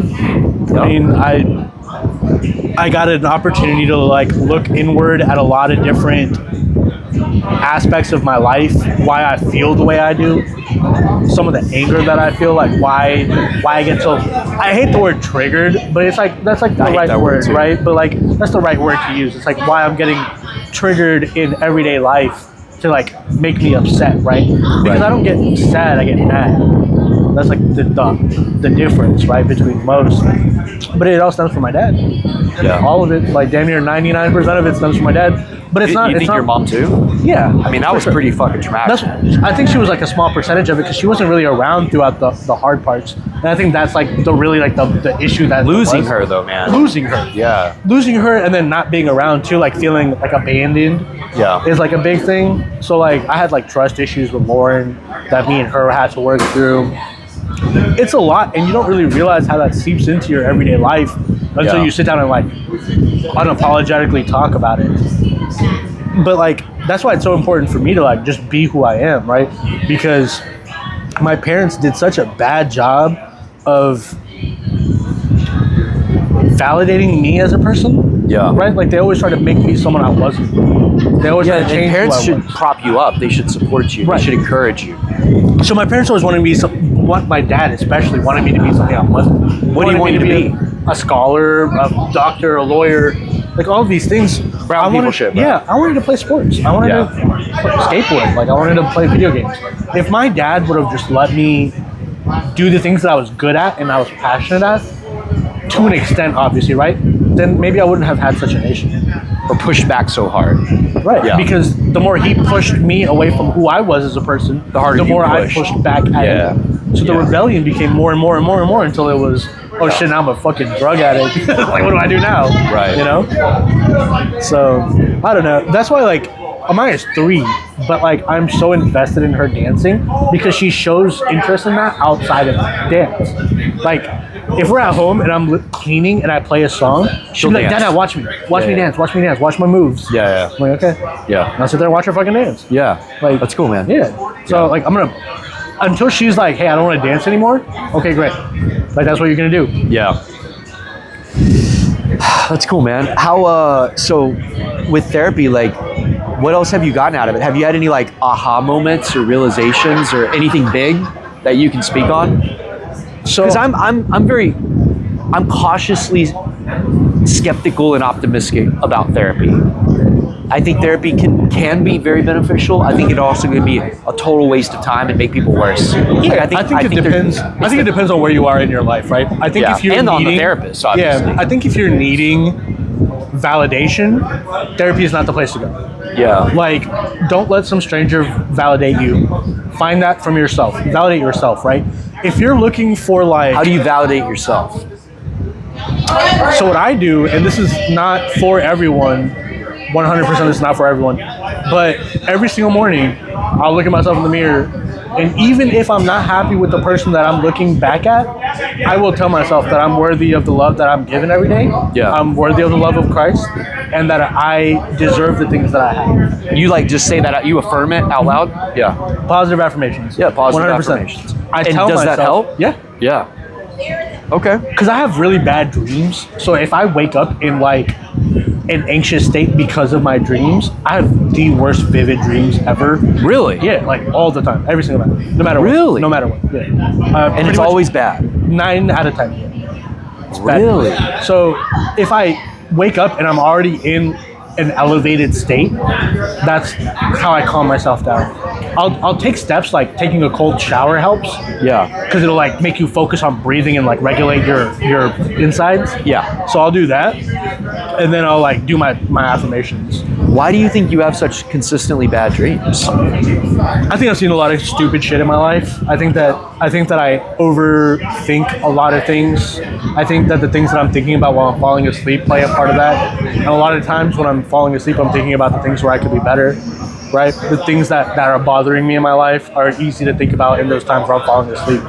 Because that's just where my mind naturally goes, is to a darker place. And so I'm training myself through therapy and through like just personal growth to automatically assume the best and not the worst, right? Like I'm trying to have a more positive outlook on what life is compared to like where I was, where I had no faith in life, right? Like life can seem really dark and disturbing for a very long time. It's up to you to make yourself feel better though. Like Lauren can never... No matter how much I love my daughter and my wife, neither of them can take away my sadness. Yeah. They can't. I can take away my sadness, and I can choose to have a good day if that's what I want in that moment. Yeah. And so that's self-empowering and full accountability. Exactly. I like that. If I'm gonna be a piece of shit, I'm gonna own being a piece of shit for that day. I'm not gonna do a fucking damn thing. I'm gonna rot. I respect that. But the next morning, fuck no. I'm gonna get up. I'm gonna clean my crib. I'm gonna do my laundry. I'm gonna go to work. I'm gonna take care of my child. I'm gonna do everything that I need to do because that's where my responsibilities lie. Yeah. Right? Like I think it's so easy to get caught up in your own depression and anxiety that you forget that you have that life is still happening around you. Right. People become stagnant. They'll stay inside all day no matter what. They won't go out. I choose like to go out and play in the rain with my kid over staying inside, so that not only does she still have like a healthy upbringing of going outside, but I have that opportunity to get outside of my own head and say, okay, like I'm sad today, cool, like I get it, you have every reason to be sad, great, what are we gonna do about it now? What's next? Are we gonna be sad forever, or are we gonna get up and do something about it? Right. That's cool, man. I respect that. It's fucking hard though. Well, yeah. Most very difficult. Most things that are worth it are. Yeah. Most things that are worth it are, man. I had to let a lot of shit go, right? Like my dad, I had to let go of. Someone said something to me the other day, and it really changed my perspective. He said, "How can you expect stagnant people to move on?" Who said that to you? It was a podcast. He didn't say it to me directly, but like he was talking to me. Yeah. But he was like, how can you expect stagnant people to move on? Right. They're stagnant. That's what it means. They're staying still. How can you expect them to move on? And in that moment, bro, I let go of my dad. I let go of my mom. I let go of all of my blood that never gave a fuck about me. That's who came to mind when you heard that? Yeah. When you thought of that? My dad especially. Yeah. My dad, dude, just the other day pissed me the fuck off. He was like, what do you mean Amaya's in dance class? Like, she's only like 2 years old.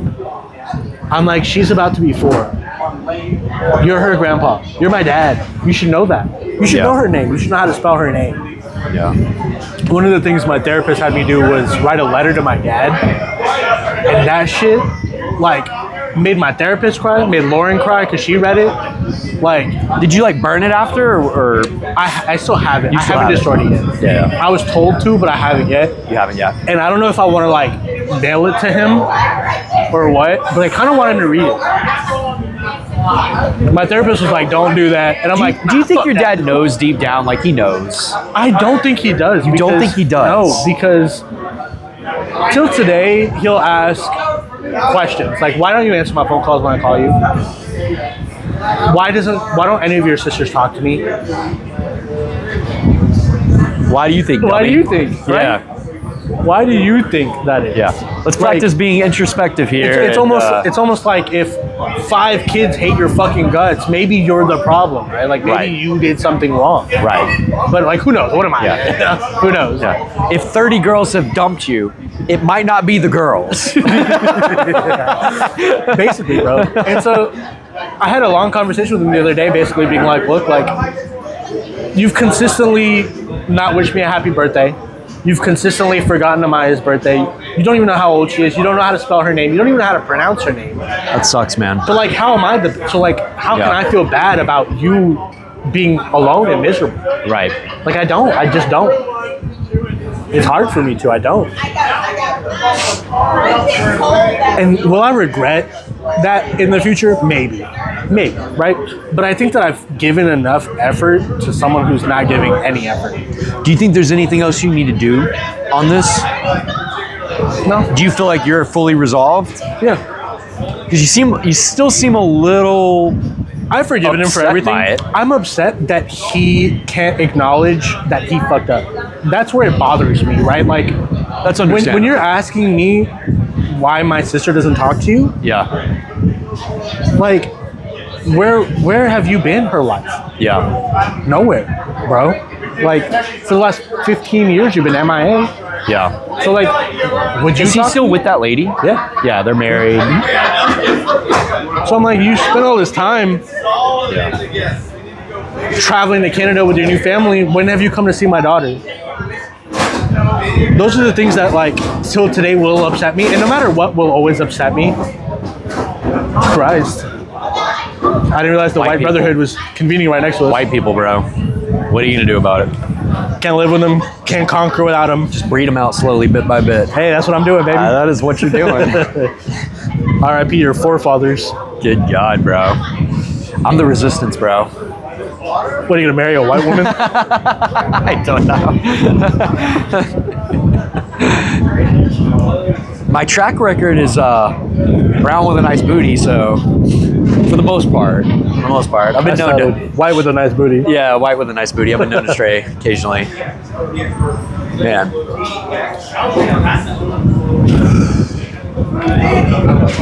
It's a nice night. I needed this.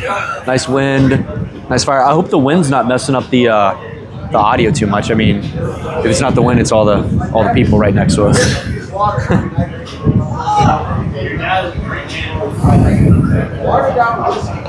What do you think? You want to keep the conversation going? Yeah.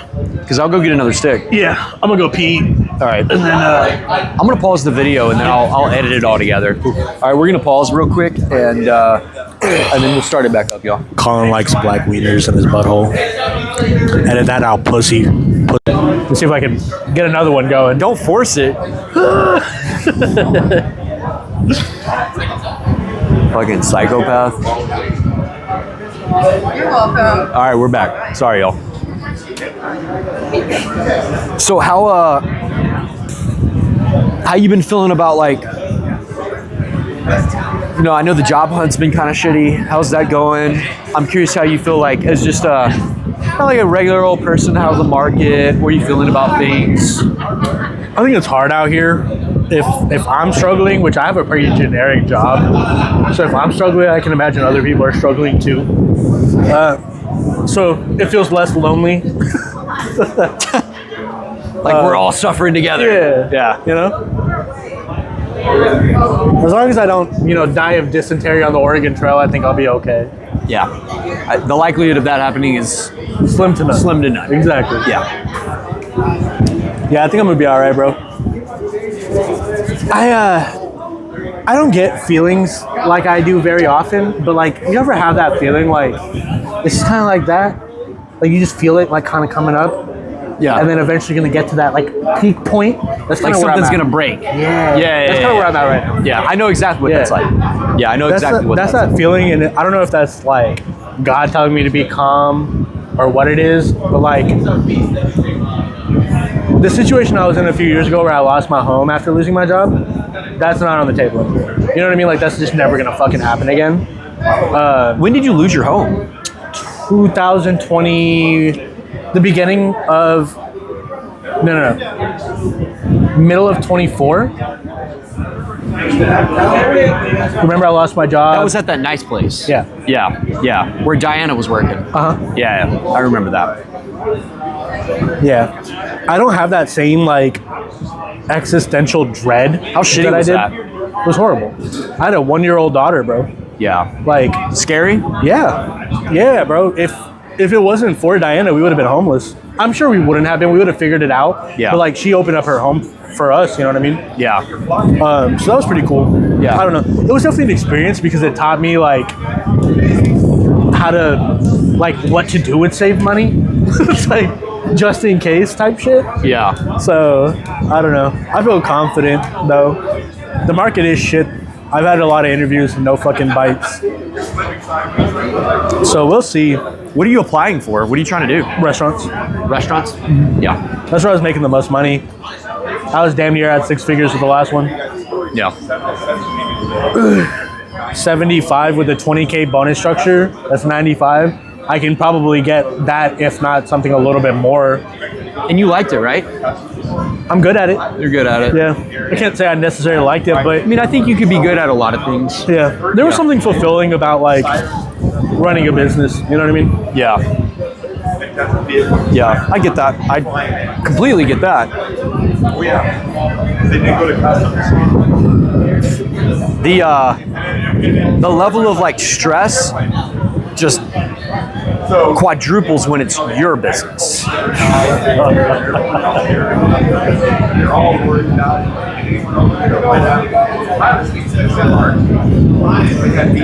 Yeah, I don't know that I would ever open my own business. It's not for everybody. Yeah. I for never everybody. saw that in my cards. Yeah. I would partner up though, and like partner up on a business, but I don't think I would ever like branch out and just do my own thing. Yeah. I did have an idea for like a non-profit organization or something. I want to do something for like kids who have neither parent or single parent households, because that's how I grew up. And like do like an after school program where they can come and like be mentored by good men. I've had a similar idea. Yeah, for like especially like single mother households. Yeah. Where the kid doesn't have a dad. Yes. That's where I would like to like really like Yeah. put my reach into, because Yeah. we have a lot of good like homies that are like good men. Excluding a handful, obviously, of our friends. You want to But- name drop? Kidding. I was like, I mean, if you feel compelled, go for it. No. we have some homies though that are our fathers and that are good men at the same time. Yeah. We have homies that are not fathers that are terrible men at the same time. Very And true. we have homies that are fathers that are not good fathers. You know what I mean? Like it just is what it is. It is what it is. Like I do think we have a good group of guys though that could help out some kids.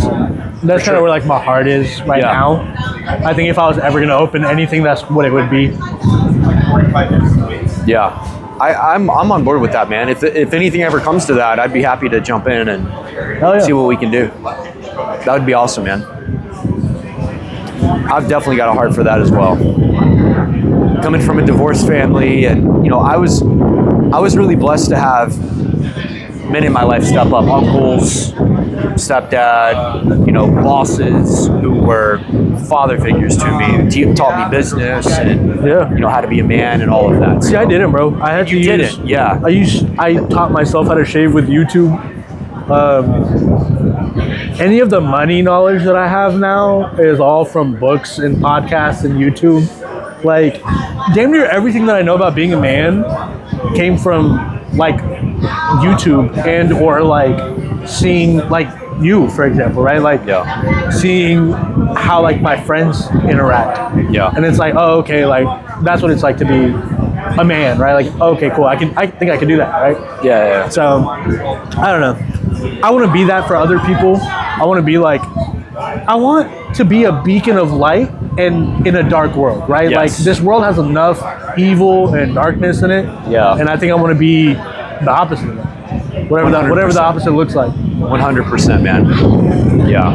There's such a current debate on what good is right now, man. Like politically and culturally. Well, good and Do you wrong see is that? subjective.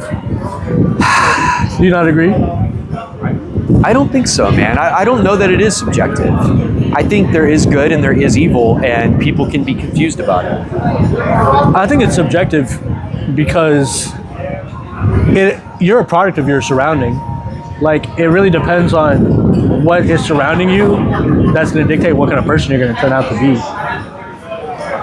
Yeah. So if you're surrounded by nothing but evil or bad, you grow up thinking that that's good. I think some things are still objectively good and bad. But I do think that it can become subjective in case by cases. But I do think there is objective good. There is evil and there is good, man. Like at the highest level. I agree. Yeah. I don't disagree with that. Yeah. I had a conversation a very long time ago. I don't know, probably like 8 or 9 years ago with one of my old employees at AMC. And he asked me that question. He said, do you think that there is a such thing as good and bad? And I said, yeah, of course, there's objective good and bad, right? Yes. He said, you said objective, what does that mean? And this is how I explained it. Although it is a minority, right? If you think about an uncontacted tribe, right? Someone who's never had any contact with the outside world, if they still were doing human sacrifices, could we call that bad?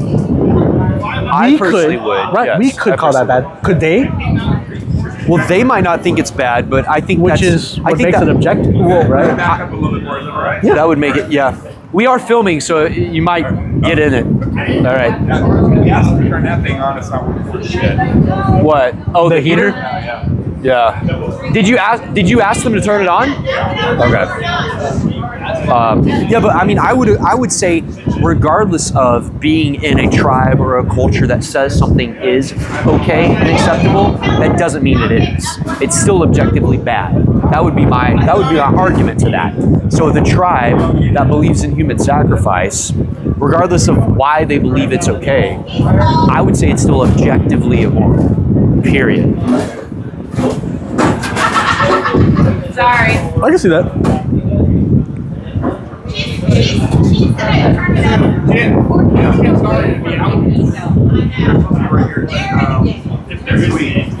Yeah, I think if everything's subjective,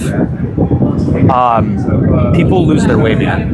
Like, I do think you need objective morals and objective good and bad, and I think there is that. And I think a lot of people, and that's a problem in our culture right now, is everything's so subjective. Everything's so subjective. And my worldview is my worldview, and that's okay. And your worldview is your own worldview, and that's okay. And we end up in this place where we're at right now, where things are so gray, and you have bad things happening, right? You know, it's like, I think sometimes you can, like war, murder, right? Sometimes it's like you can justify having to murder someone, but it's still objectively bad.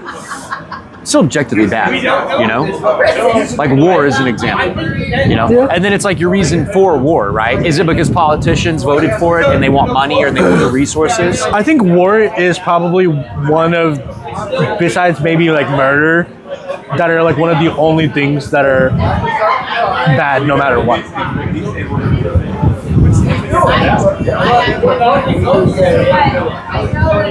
Like, I think taking a life has a toll on your body that even if it was for a justifiable reason, I agree. that it still ruins who you are as a person, right? War, there's never a reason for it. I don't give a fuck who you are. I think there's a line, right? And the line is like, and it's still objectively bad, but if someone comes into your house and they're trying to hurt your family, I'm gonna murder them. You're gonna murder them, right? 100%. And so, as a man, it's our job to burden ourselves 100%. with that responsibility, even though it is wrong. It's still bad, but I think that's where we have to go. I will put myself on the line, even at a spiritual level, to do my job as a husband, as a father, as a man, and I will contend with those consequences, right? You know, and I hope that when we're judged for that, that it will be taken into account that, hey, like, this was an awful thing. It's weighed on your soul. Because it's like, regardless of afterwards it's going to affect you, right? It's going to be rough. But you're probably not going to feel as bad because of the reason behind it, right? Like, I was defending people I love. And some people might not even quantify that as murder, right? They might say, yeah, you had to kill that person, but it wasn't outright murder because they were trying to hurt. That's semantics, though. It is semantics. You're right. Yeah, it is semantics.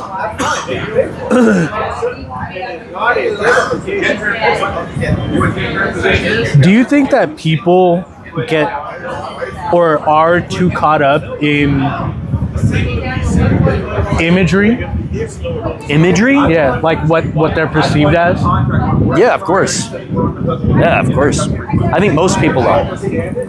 Most people are. I mean, I think there's a healthy degree of that. You know, you want to be perceived as all these good things. But I think when you put too much weight in the perception of others and not in, you know, the highest level of your weight should be in God. Should be in how does God see me, right? How does my Father view me? Am I doing right by Him?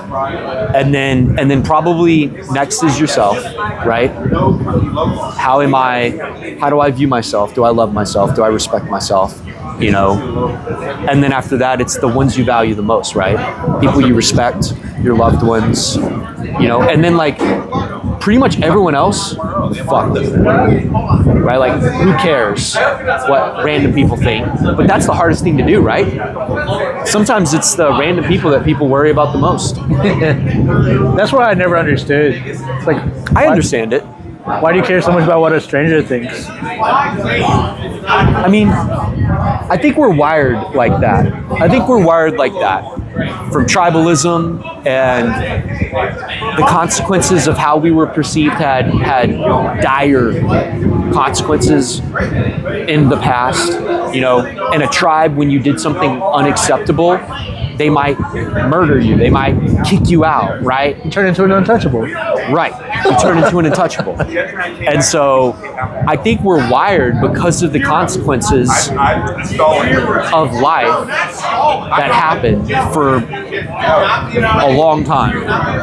I think that's where I've always struggled with like social interactions, is that I don't care what a stranger thinks about me. I care about what you think about me, right? Sure. 'Cause you're my best fucking friend in the whole world. Like, I care about what you think. I care about what my wife thinks. Sure, you should. But besides like the handful of people, like I think I struggle, and that's why people perceive me as an asshole, right? Because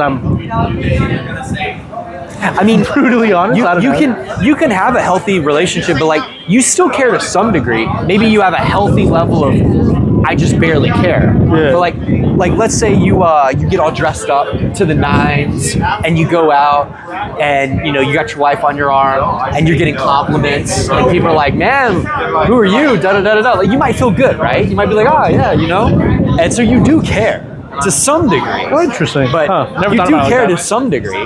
Like, if you go out to a big social setting and you get a lot of props from a lot of random people, you probably enjoy it. That is true. To some extent. So there is some degree of which you do care. So stranger social satisfaction or stranger social dissatisfaction.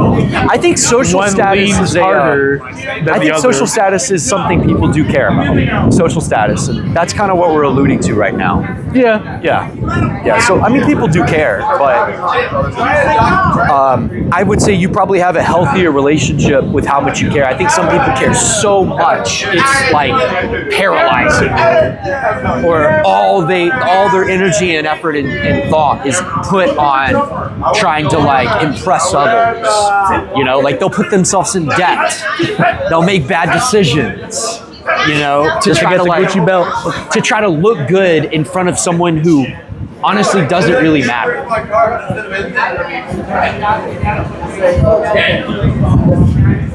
They've just gotten closer and closer and closer. I know if they ruined our video, I'm gonna find all of them.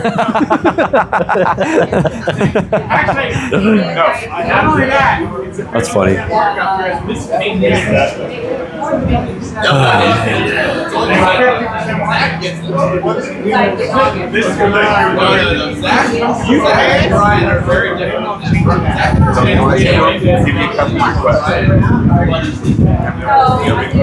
I got a price, and then follow up here. Then they come back next week and go, what are you doing? Partner on this. No time, right? It's gone. What do you want?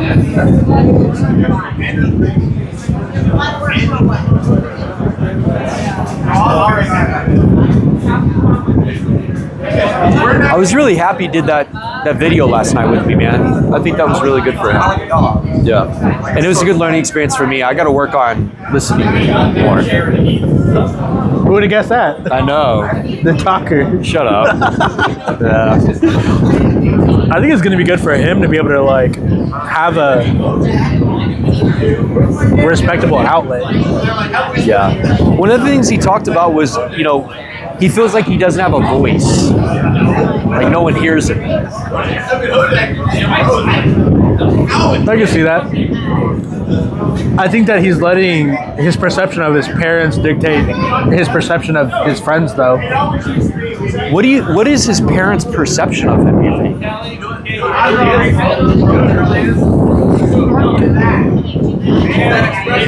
Mom, I think with Christy, I think it's childlike perception. I think that she hasn't understood the fact that he's a grown man.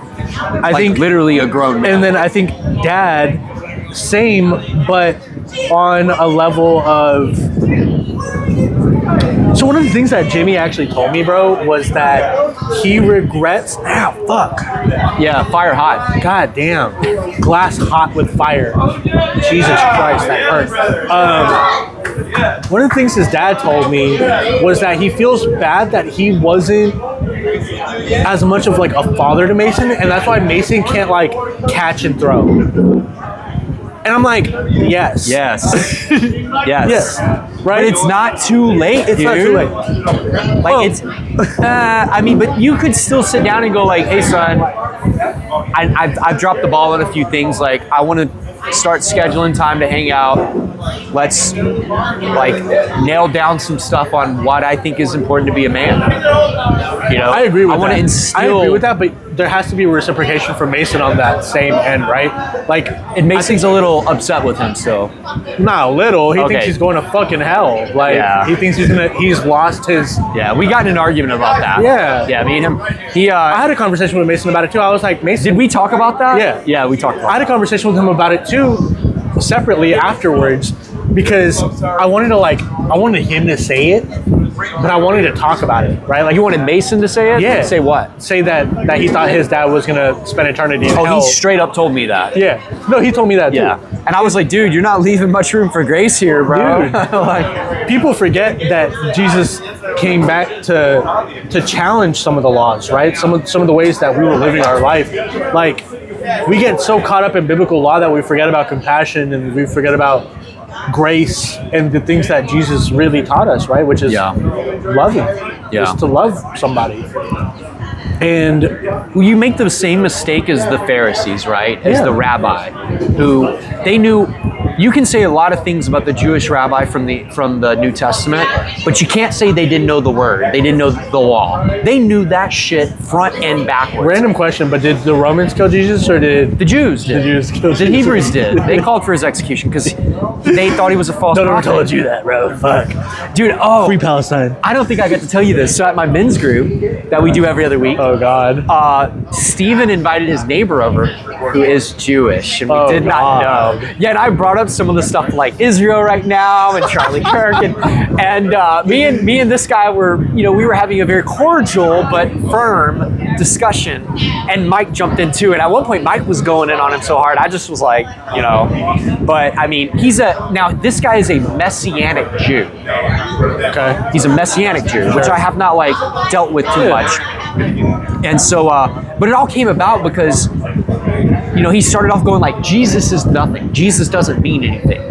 Jesus isn't the name. And I was like, well, hold up. What are we saying here? Like, are you saying Is he that? saying that because Jesus wasn't his It actual was name? Yeshua. It wasn't Yeah. Jesus. There was no J. I get it, right? And I was trying to build a bridge. Don't say it like that, though. Yeah. Yeah. And I'm like, Don't because say I was it like like, that, whoa, bro. I'll fight you. yeah, like, whoa.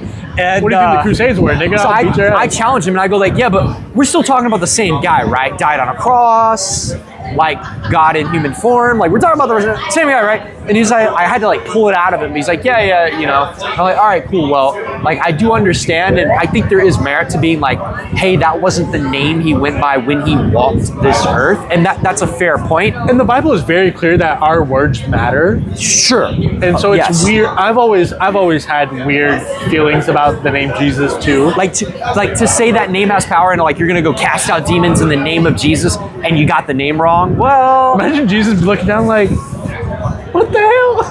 Do I think Jesus knows who you're talking about? You're talking about him? Yes. But I think intent matters. I've gotten to where I say Yeshua and Jesus when I pray and stuff like that. Like out of because I'm aware of that now. I think out of like a respect. I say Father. Who's my dad? You know what I mean? Yeah. That's not like a. I don't know. Now that I think about it, it's not like a thing about the name Jesus. It's more just like Yeah. But I got that guy riled up a little bit, man. as you should. I got him riled up. I mean, at one point he was like, man, if Mossad wanted Charlie Kirk dead, he would have been dead a long time ago. And I He's was dead like, right now. He's dead right now. That's exactly what I said. I was like, he's pretty dead. He's dead right after calling It's out like, Israel. So you know, God rest his soul, man. I mean, that man is dead. the fact that BB came out and said some shit, that was so weird. it's super fucking weird. So weird. It's super weird, bro. And then I brought up like all the dual citizenship. Lauren was so mad at me in Ohio, bro, because her Where? in Ohio, because her Oh. entire family, except for one, Zionist Christians. very much so, Yeah. except for one who is the black sheep of the family, and me and him had very firm beliefs on like what modern day Israel is and how they've deceived us as Christians, right? Yeah. And I'm firm in my belief, bro. I'm very firm in my belief that Israel is not who they say they are. And this is nothing against Jewish people. I think that you can have your faith and I can criticize your government. Yeah, of course. Like That's well said. That's like the whole thing, right? Yeah. I love the Jewish religion. I don't agree with the Jewish government, right? Like Fair. I think that they have We'll a leave it hand there. in way too much. Yeah. And it's weird. I think it's gone too far. I think it's weird that they can attack many countries and then they get called victims for the countries retaliating against them. That's so strange to me. Yeah. And any normal person should agree, in my opinion. In my opinion, I don't know. I feel like if you're just like a normal individual, that should be a weird thing, right? At the bare minimum, with all the information available, you should look at all this with a healthy level of skepticism. Let's talk about who Ghislaine Maxwell's dad was, right? Well, I started bringing up all the dual citizenship politicians running the government, and started like going through and like As the soon dude as got the mad, Epstein came bro. out, as soon as the Epstein stuff came out, how many people moved to Israel? Yeah. Your can. Oh shit. That's their problem now. No, I'll throw it away. Colin is breaking establishment rules by bringing outside drinks into this building. If whoever owns this building watches this, find him. What'd you say? Huh? You talking shit again? Yeah, a little bit. Yeah, I don't know. I think it's super weird. I think the whole thing is weird. I think it's shady. I think the fact that like one of the biggest people to ever be in trouble for his child sex trafficking or whatever, Epstein, being close to Ghislaine Maxwell, whose dad was an ex-Mossad agent, who also owns the textbooks that we read, it's weird, bro. But even just saying Jews, like I was listening to Sneeko, Myron, and Nick Fuentes, and it's like, you know, I think at the time they were still monetized, and at least some of Is them. Sneeko completely demonetized now? Oh yeah, he's completely demonetized now. But like they have to say like dim boys, you know, when they're talking about Israel, because it's like it'll get pulled. So the other day, Lauren said, I want to eat something. I want you to make dinner, but I want something that you've never made before. And I said, okay, like that's a good idea. Like, let me branch out. And so I started looking up chicken shawarma recipes because I've never made chicken shawarma. I love chicken shawarma. Guess where the first recipe was from? Guess. The Israeli food page. Is that even a? No. Yeah, I didn't think so, bro. Yeah. Israel tried to say that hummus was theirs. I laughed my ass off. As a Middle Eastern, brother, come on, dude. Come on. You're such a fake country that you can't even have your own national dishes Yeah. because you take it all from other people. Dolmas, hummus, shawarma, bro. Like all of these things are not yours. Yeah. They're not yours, brother. So I definitely like skipped right past that recipe because it was like even I looked at it. Don't get me wrong, recipe was bland than a motherfucker. I looked at like one Middle East, like a Turkish shawarma, chicken shawarma recipe. Yeah. And it was like, oh, add mad spice, and I was like, Yeah. fuck yeah. Yeah, this is the one. That's the one. That's the one. And it came out great, bro. Nice. It came out really, really, really good. And I made homemade French fries, and I made homemade tzatziki sauce. I love tzatziki sauce. Fire, bro. How do you make that? What do you make? So I use full fat. I used Greek yogurt. Okay. And then I did dill. Dill? Yeah, dill. Like pickle or what? Like that's a seasoning? Dill, like the leaf. The leaf. Okay, yeah. Dill, mint, garlic, lemon juice, and a little bit of olive oil. Like good quality olive oil. Yeah. And then you just mix it up. It's pretty good.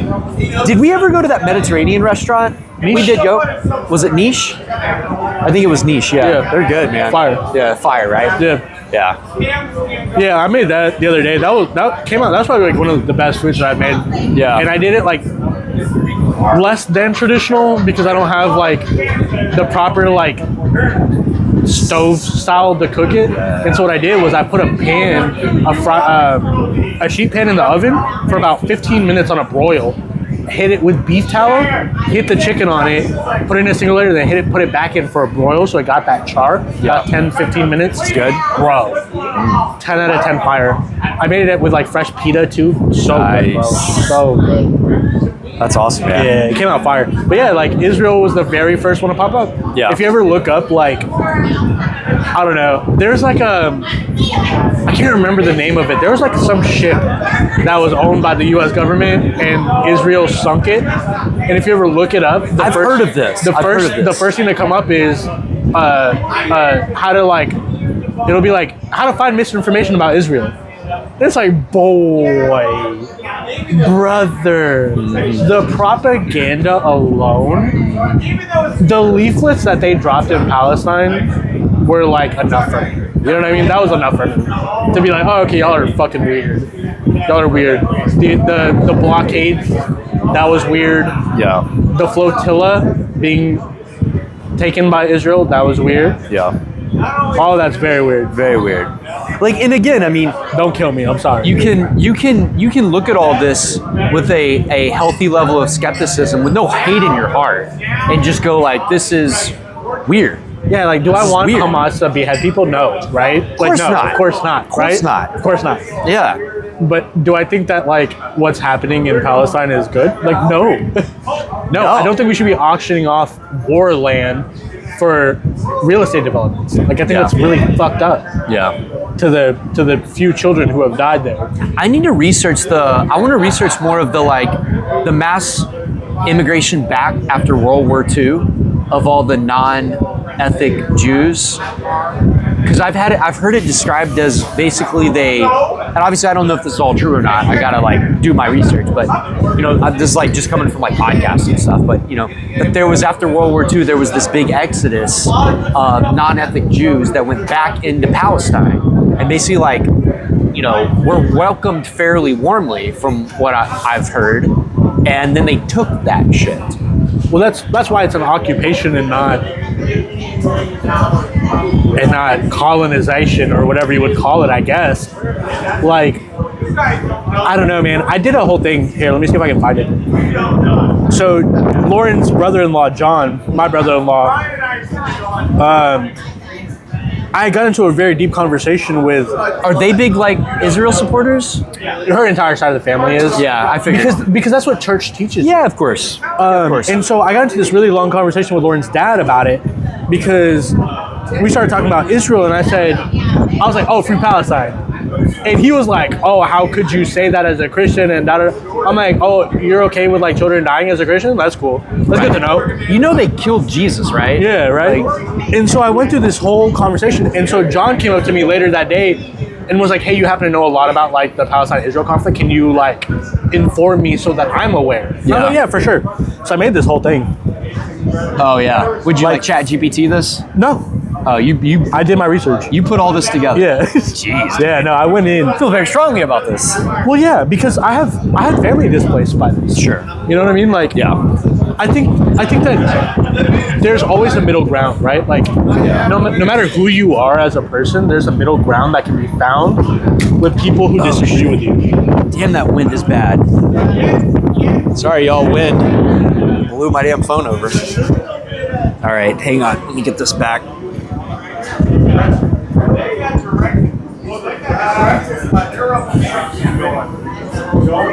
Bro, I'm not even monetized yet. Chill. You can edit that part out, dude. You No, got Adobe I'm not Premiere. gonna edit that part Yes, you out, are. You have bro. Adobe He did Premiere. that, not me. Hey, bro. Free Palestine. There's only 2 genders. Spitting facts. Spitting facts. That's a quick way to get demonetized right there. Appreciate That's that. screaming.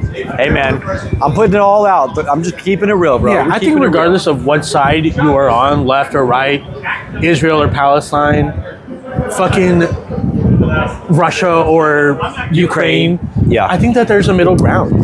There has to be, right? Like there has to be somewhere in the middle that you can meet where that both sides of the party are going to be equally, maybe not happy. I don't think there is, though. I think you've got people who think they have like a religious, like, So I agree with you, right? I think that, but that's I don't like think where they're the going- problem lies. Yeah, of right. course. Like Yeah. the problem lies with let me make sure this is good. Keep talking. fanaticism. You know what Yeah. I mean? It lies with people who disagree to disagree and not to find a common ground. Yeah, People are very quick to say you're wrong because my belief says this. right. But a lot, like for someone like me, right? Someone asked me, it was one of Lauren's family members. He said, how do you deal with the fact that your entire family is Muslim and it's not going to find their way to heaven?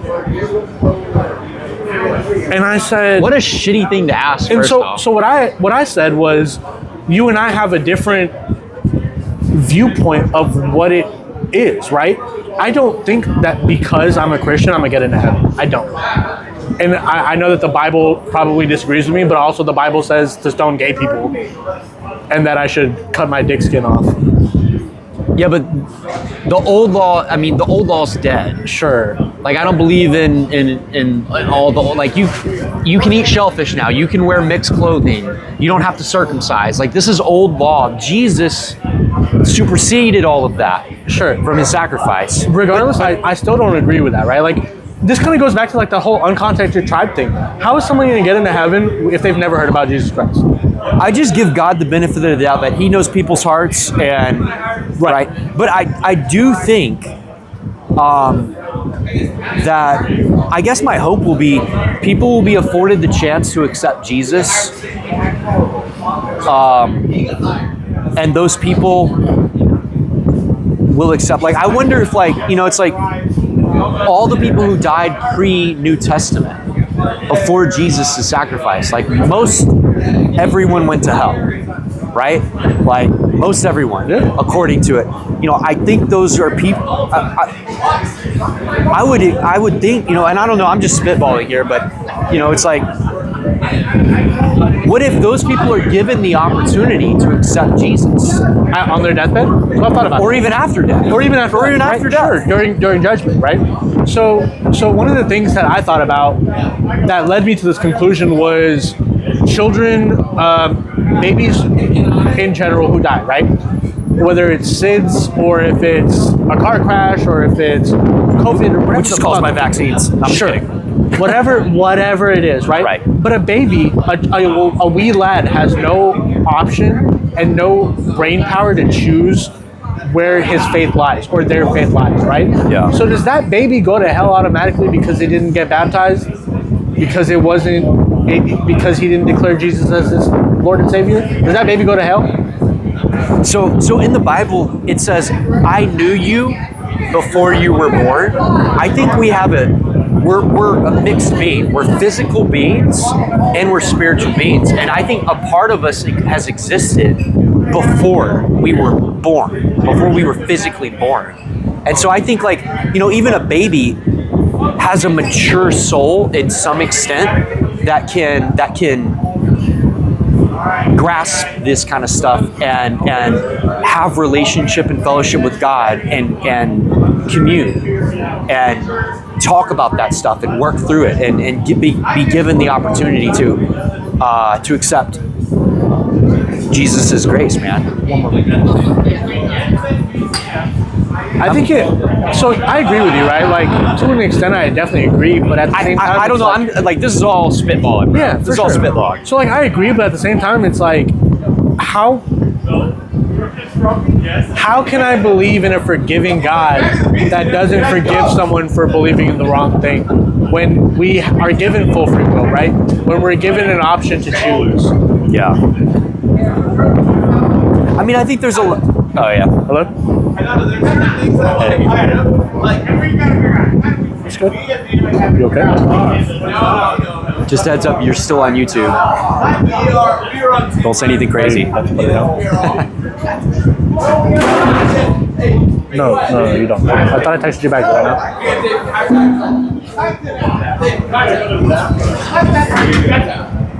I'm not going. God damn it. I'm not. You're okay.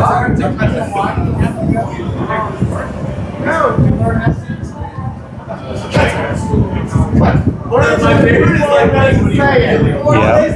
Yeah. He's like, yeah, it's guitar. They don't say it like Brian. Hi, baby. Hi, where you at? I'm hanging out with Colin. Can I say hi to Colin? Hi, Colin. Hey, Abaya, how are you?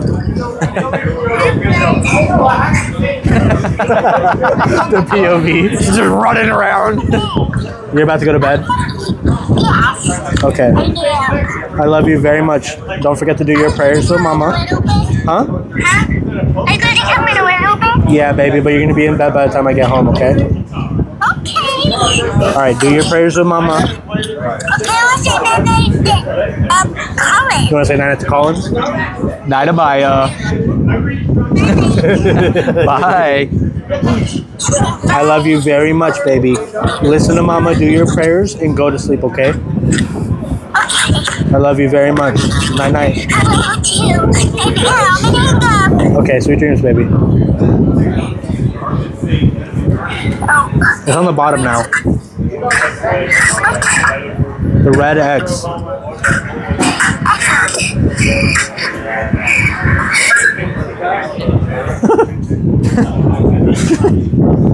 She's so funny, bro. She is funny.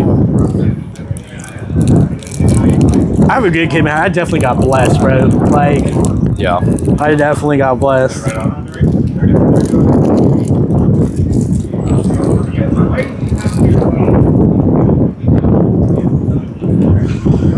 Oh, I gotta get up early tomorrow and make some fucking French fries. We're doing Christmas at Lauren's dad's tomorrow. Really? Yep. Early. And then the 23rd at her mom's. And then the 24th at her mom's. Yeah. God forbid, What is bro. tomorrow? Like the Nothing. It's like just what's when, the date? It's like the 17th or something. 18th? Yeah. I think he's gonna be out of town. Oh, okay. So I'm just like, whatever.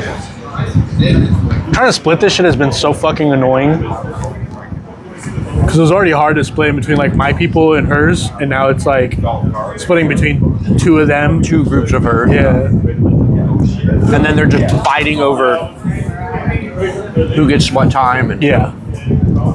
Well, it's How- mainly her mom fighting. yeah, I figured that. I'm trying to be. Yeah, but You know, if you ever watch this, please get over it. Jesus Christ. please get up. How is all of that, man? How's that? It's nothing's changed. Yeah. Jimmy's pretty much cooling, and Christy's like still just tripping. Yep. That sucks, man, because it's really been upsetting for Mason, man. I know. Yeah. She's got to stop setting for burdening- all of them, unfortunately. She's got to stop burdening her son, Her kids in general. her kids in general. I don't hear obviously from her daughters, you know, Yeah. but I imagine she's doing the same stuff to them. It's like, dude, you Look at gotta, this shit. This is just her mom. 1, 2, 3, 4, 5, 6, 7, 8, 9. Oh my god. Oh my god, 10, 11. Like, bro, all over the same thing. bro, this wind is insane.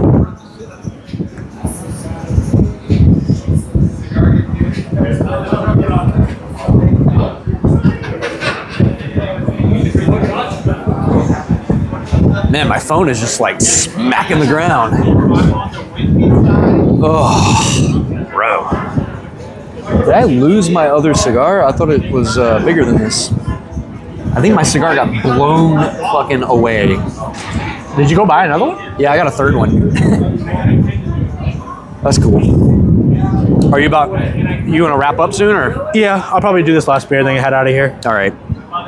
Yeah, it's 10. Right? No, but the night though, didn't have to like. That's crazy. Well, good thing I bought another cigar. Take the wrong email, you mail it. Let me get over. Did you try some of that chocolate? I know you didn't. Oh, did you try one? Okay. Appreciate you. What do you think about the mics? Pretty cool, right? Yeah. I think it's money well spent. Oh shit, I need to cut this. I'll be right back.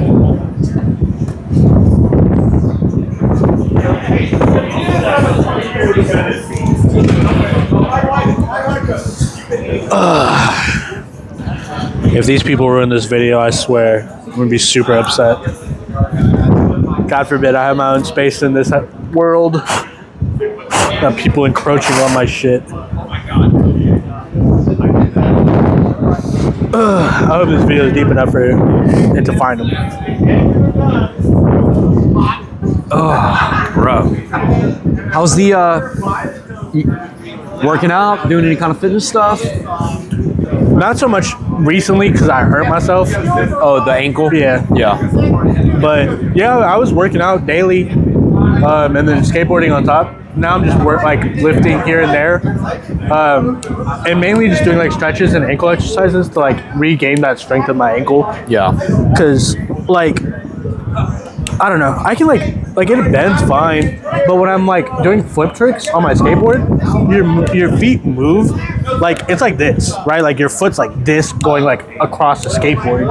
Yeah. And so like it kind of like hurts after so much. Yeah. So I'm trying to regain that strength in that ankle so I don't hurt myself again.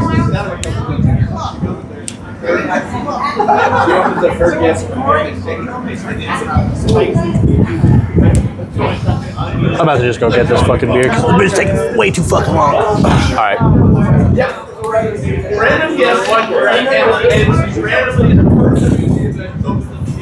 Oh man. Well, fun conversation so far. Definitely covering quite a few topics. Sorry the phone keeps falling, y'all. The wind is bad. I'm sure y'all can hear it. Hopefully the noise cancellation is making the conversation actually, audible and clear enough to listen to. This is kind of just like on the fly, so kind of experimenting with doing like IRL podcasts and just out and about and stuff like that. So not sure how the audio is going to come out on this one. I'll be interested to see it. So hopefully it's not too bad, but this mic seemed pretty good so far. Oh, did you bring him another one? He just went in there to get it. You might want to grab him. He was like, I'm tired of waiting. I'm going to go get one. Let him know you brought it. Yeah, he's got the white hat on. Well, he got too impatient and his beer went right by him. He'll be back soon.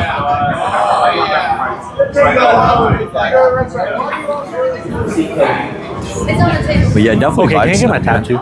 Really nice night. Loving the fire. Pretty good breeze, obviously, but yeah, no. Good to catch up with Taha. He's a good guy, man. Always good conversation.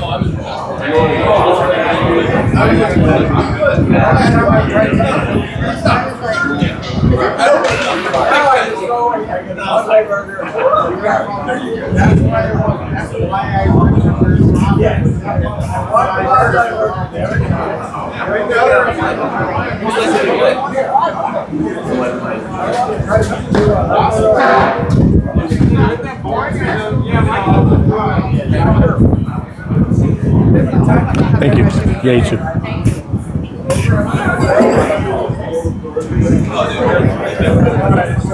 Yeah, in the comments, let me know if anything we've talked about tonight y'all find interesting or disagree with, agree with, whatever. Always open to discussion and seeing what everybody thinks. Let's see if this man's got his, oh yeah.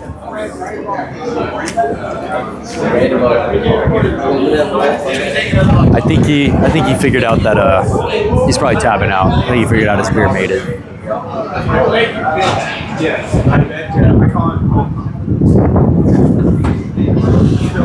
Yeah, She was like, it's on the table, and I'm like, I need my tab too. Yeah, I figured you were tapping out. Oh man, what a night! What a night. I think you needed this, man. For sure. I hope these white people didn't ruin our video. Huh? I said I hope these white people didn't ruin our video. It's fine. I'm sure it'll be okay. I mean, it's been windy. It's just a chill, shooting the shit kind of video, you know? Not super professional. These mics make me want to start like vlogging, bro. Huh? They make me want to like start vlogging. Yeah. It's like day-to-day shit. I'm just gonna start doing this like pretty often. I mean, I do enough stuff like this anyway. I might as well record it and throw it up, and maybe somebody will find it entertaining. You know? Oh yeah. Always get really good, interesting conversations out of me and my friends. How does the mics connect to your phone? There's an adapter that plugs into the charge port. Yeah. So I'm gonna order another set from like a different brand where it uses the adapter, but it's 4 mics, so we can get more people. Oh yeah. Yeah, and it's so much easier than like editing and doing all the stuff I was doing with the other podcasts, where it's like you've got like the super expensive $200+ mics and an amplify cloud, you know, whatever they're called, the amplifier, and then you got to run it through like an audio software, and then you're recording it separately on like an expensive DSLR camera, and then afterwards you got to edit and line everything up, and you know the editing would take damn near longer than the recording is. So it was a pain in this. The audio is already synced up to the video on the phone, and you just edit it, clip out the start, the ending a little bit, maybe throw like a entry noise. Like I just did like some drums, like a bass drum on Mason's start of that episode.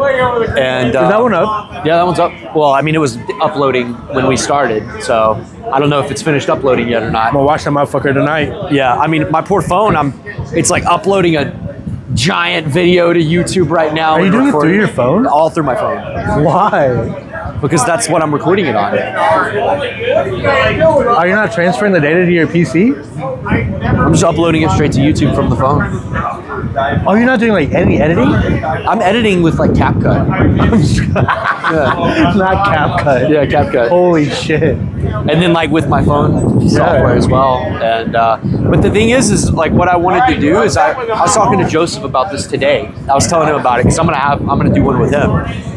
And he goes, you know, like update me, what's going on, what are you thinking? And I go, you know, the last time, you know, obviously me and Vince had that falling out, and then he sold the studio, so I don't have that anymore to go do that in. And the other problem was it was so slow going. It took so much time and energy to do a single episode.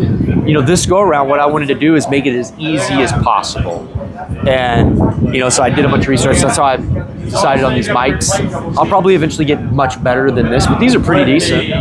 Not bad. And so, you know, it's like literally just throw the mic on, connect it to the phone, set the phone up, hit record, and I'm in business. How does the video quality coming out? I don't know. We'll find out. I'll send you Is the this the first episode. one? This is the second one. Okay. Mason's last night was the first one. You use these mics?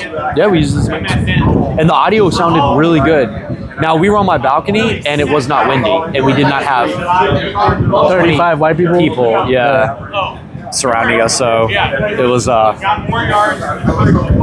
it's good. But Patrick was funny, bro, who jumped in earlier. Yeah, he cracked me up, bro. That's a cool little clip. Yeah, that's a cool clip. He's like, oh shit, you live, bro? Fucking world star. It's fucking funny, bro. He said, "Oh, we're in fucking Texas, brother." Yeah, bro. Boy. I mean, you got an Ohio fucking state arm, bro. I don't give a fuck.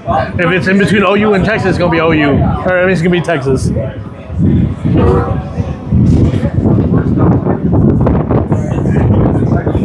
But that wind is so bad. I'm like ready to catch my phone right now. Oh man, what do you think so far? About the setup and It's cool. it's cool, right? Chill. That's chill, right? Yeah. It's much more casual than when we did our podcast. Yeah. Well, another problem I had, like, with a few people, I was telling Mason about this last night. You know, one thing I started, because I did like 6 or 7 or 8 episodes, and one thing I realized is some people are so aware they're being recorded. Yeah. It's like it doesn't start off very. They change who they are. It doesn't Yeah. start off very authentic, and it takes a while to get them to like settle in and just like chill out. I recently went back and watched our episode. Did you? Yeah. Ours was good, bro. Yeah, it was actually like really good. Ours was really I good. never watched it all the way through, and I was like, "Fuck, I'm gonna sit here and watch this thing." When'd you do that? 3 weeks ago, 4 weeks ago. Okay. It like randomly, I was like cleaning out like my subs on YouTube. Yeah. And I was like, On God Podcast. Yeah, like, oh, there it is. I was like, I forgot. Yeah.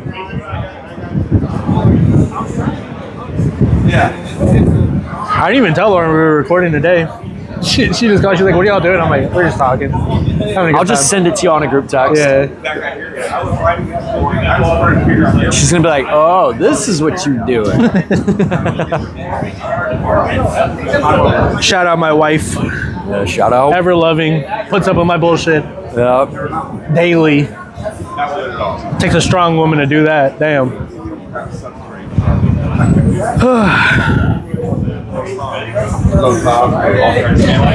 Yeah, I was talking to Mason about like a river trip, maybe in the spring, man. I'm serious, dude. Like, we should do that, man. Just get a couple guys together. Cameron, you, maybe like Joseph, Mason, anybody else who wants to go. If John wants to go, Andrew, whoever, right? And like drive up to Arkansas and do like a 2-3 day river trip. Like rent some kayaks and canoes, get a couple ice chests, get some hammocks, hit the river, bro. Oh, yeah. Paddle all day, right? Smoke, bring some drink, whatever, right? And just like whenever the sun's setting, we pull up on the side of the river and make a fire, cook some food, throw up some hammocks, and just chill. And do that for a couple days. I'm definitely down for that. Dopamine detox. Put your phone on airplane mode. Just vibe out. Get out in nature, man.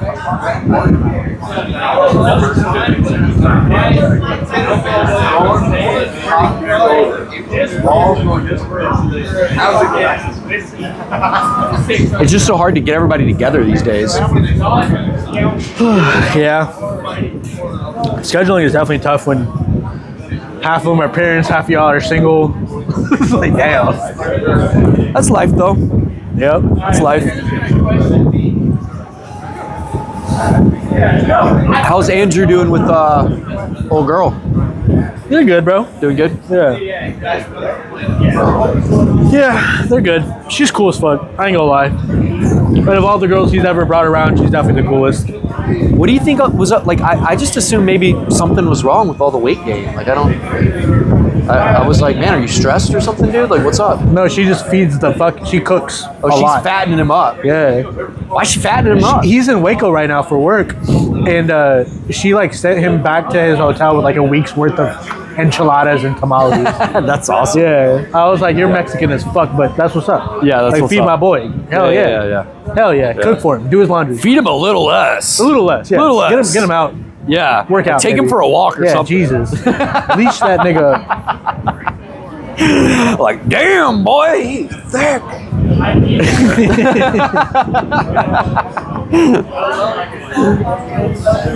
Oh, that's funny. That's funny.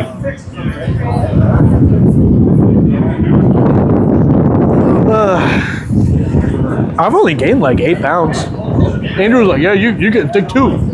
I'm like, Oh, it sounds like he got under your skin a little bit, bro. dude, it pissed me off because he's like visibly gotten fat. And then try to like gaslight me. Bro. Yeah. I'm down actually 7 pounds. Are you? Yeah, I'm doing like a cut. Yeah. And I was 189. I'm down to 182 right now. I'm at 189 right now. Nice. Yeah.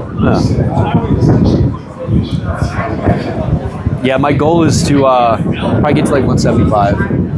Yeah. Honestly, I want to get to like maybe 15% body fat, abs. Those are my cousins. Are they? Y'all know each other, right? Yeah. They all look the same. You're Indian, right? One of those was definitely a Patel. That's all I'm gonna say. Definitely a Patel. No Mohammeds? Patel's the last name. Could be Mohammed Patel. Mohammed Patel. I guarantee there's a few of those. I doubt it, bro. Mohammed's a Muslim name, and Patel's an Hindu name. Yeah. I mean, aren't there Indian Muslims? Yeah. Yeah.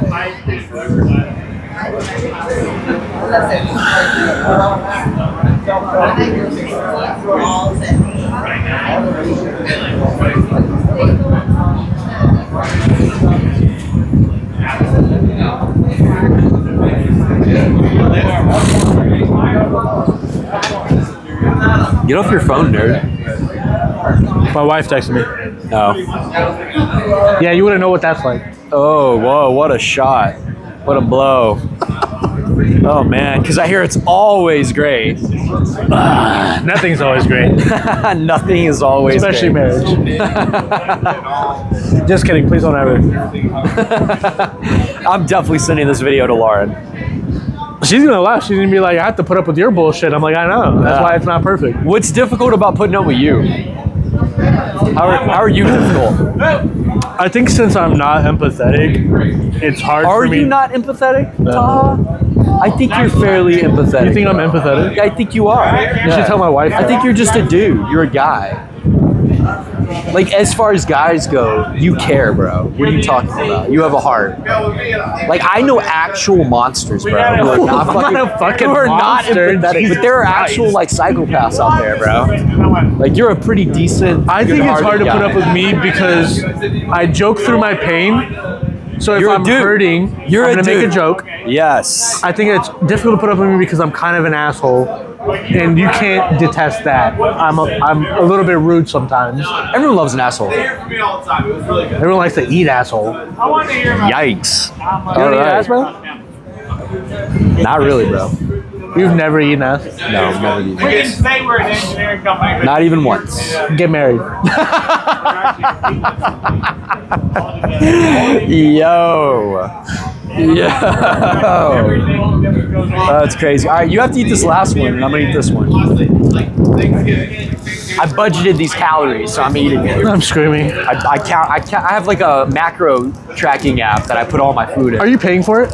No, it's free. Which one are you using? The Fitbit that connects to my Fitbit. Oh, fuck. Okay. Yeah. I started using Chronometer because I was tracking all of mine, but it doesn't do like full macros.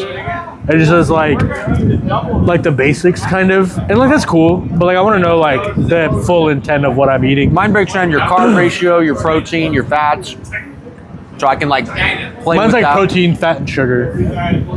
Like that's like the majority of it. This one shows it all. I really want to like get on it though. That's what I've been thinking about. Because you have to play with your macros too. It's not just counting calories. Yeah.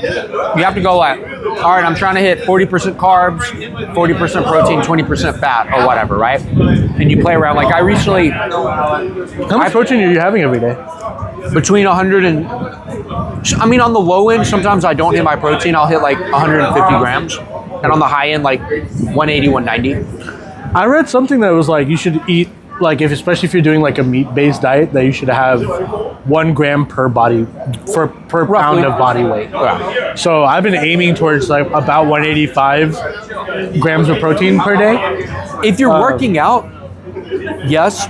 Again, though, like, it's really for like your lean mass. Yeah. You should be eating a gram of protein for every pound of lean mass, not your fat. Oh, okay. So like I started on this, and I have like a Smart Scale at home, and it I'm gives about me to get like, one. I just ordered one. I got a good deal on one for like $69 on Amazon during like the Cyber Monday or whatever, and I started at like 23 point something percent body fat, and I'm down to 21 something. So I've lost like 2% body fat, trying to get down to 15.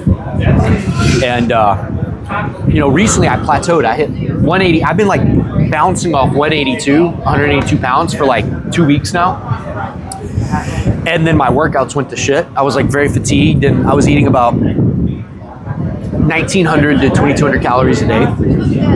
And some days I was burning like over 3,000 with all the walking at, yeah, like my high end days, I burn like 3,700 calories between working out and bartending. I'm walking a lot. Like I'll walk like 7 miles. I won't be bartending soon, so it'll make things a little easier. I won't like there won't be such a gap, but I actually had to bring my calories up because my metabolism was dying. And so it's funny because like, and this is like stuff these like influencers and people will not tell you about, but you have to like you can't just do the exact same thing. Your body is smart. And so like as you're in a deficit and you're cutting, like you can do that for a while, and then eventually your body is like, oh, I'm gonna slow my metabolism down. Because it's like, hey, we're in a fat, we're starving, right? We're not getting as much calories.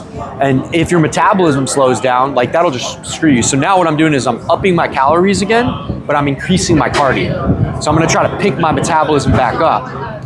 So I'm gonna be like barely in a deficit.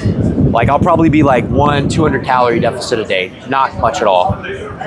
And I did that. I upped my calories a little bit. I upped my carbs again, and my workouts are better. It took about 1.5 to 2 days, and I was like, oh man, because like I was in the gym pushing, and I was like getting fucking faint. I was just like, oh, I was like, oh shit. Like I'd be in a heavy set at the last couple reps, and I'm like, I'm fucking woozy, because I'm in such a deficit, and I'm working out so damn hard. Dude, I've been skating my fucking ass off, bro. Let's go, man. Dude, you should come work out with me, bro. Seriously, I got unlimited guests at my gym, bro. I tried to get you to come. At any time? No, bro. I go to EOS now. Oh, that's right. Bro, I got like Olympic pool, a sauna, massage chairs. Like, we'll hit all that shit. Oh, yeah. Right? It can be like a workout and a bit of a self-care kind of day. Oh, yeah. But yeah, man, I mean, I'm doing all the compound lifts right now, and I've been making good progress, but I plateaued. Like last week, it was either end of last week or end of last week, where like I'd been steadily making progress, like my deadlift was going up, my squat was going up, and I noticed like I went in one day for a set, and I have like a rep counting app too, where I put all my workouts in. I like shoulder press and 135 pounds for 8 reps or whatever, and then I put all my reps in, right? And I noticed like I couldn't lift when I had lifted last week. I was like, oh shit, man, and I'm like pushing. I was like, okay, man, I'm I'm like, yeah, and sometimes some of these guys can do that because they can go really deficit on their calories, and they can just physically push through it because, a lot of them are on like testosterone and steroids, which that makes a big fucking difference. Some of them are just, they're genetically gifted. Their metabolism when it's shit is faster than ours. Dude, I told Lauren, I was like, if we're done having kids, I'm about to hop on that shit. You want to see Taha fucking If you're yoked. done, you should consider it, bro. Get yoked, bro. You should consider it, bro. Seriously. But you gotta eat clean and work out, bro. It's not a magic pill. Those guys are still working hard. But I mean, it's definitely like even mentally and emotionally, like the highs and lows. I talked to Joseph about this. Because we're natural, our hormones, we cycle too, just like a girl, but we cycle faster daily, I think. And so you'll just have weeks or days where you're really low energy, your testosterone's really low. Like you worked out really hard, or you had a really stressful day, or you slept like shit the night before and you had a shitty dream and you woke up and it fucked your sleep up. And now your testosterone is all fucked, your hormones are all fucked, and you feel like shit for a day or two. Yeah. And when you're on testosterone, because you're supplementing it exogenously, there's less of that. Like it's just this, I mean, you still get from the dosing, you pen or whatever, and then you're boom, and then you're up for a while, but you're not like this daily. Yeah. And so like I've had friends do it just for like the business aspect of being more consistent, mentally and emotionally, not just for like gains in the gym and shit. So there are benefits, but obviously there are risks too. And one is kids, which is why I'm not on it. Like, oh my God. I love being a dad, bro. Yeah. I love being able to live vicariously through my friends who are good parents, to clarify. It's a joy. Like that phone call earlier, bro. Love it, man. Love it, bro. Warms my fucking heart, bro. Warms my heart. And you are a good dad, homie. I appreciate that. You are a good dad, man. I know that's something that's really important to you. Yeah, I definitely try. This damn win. Do you think it's hard to be a good dad?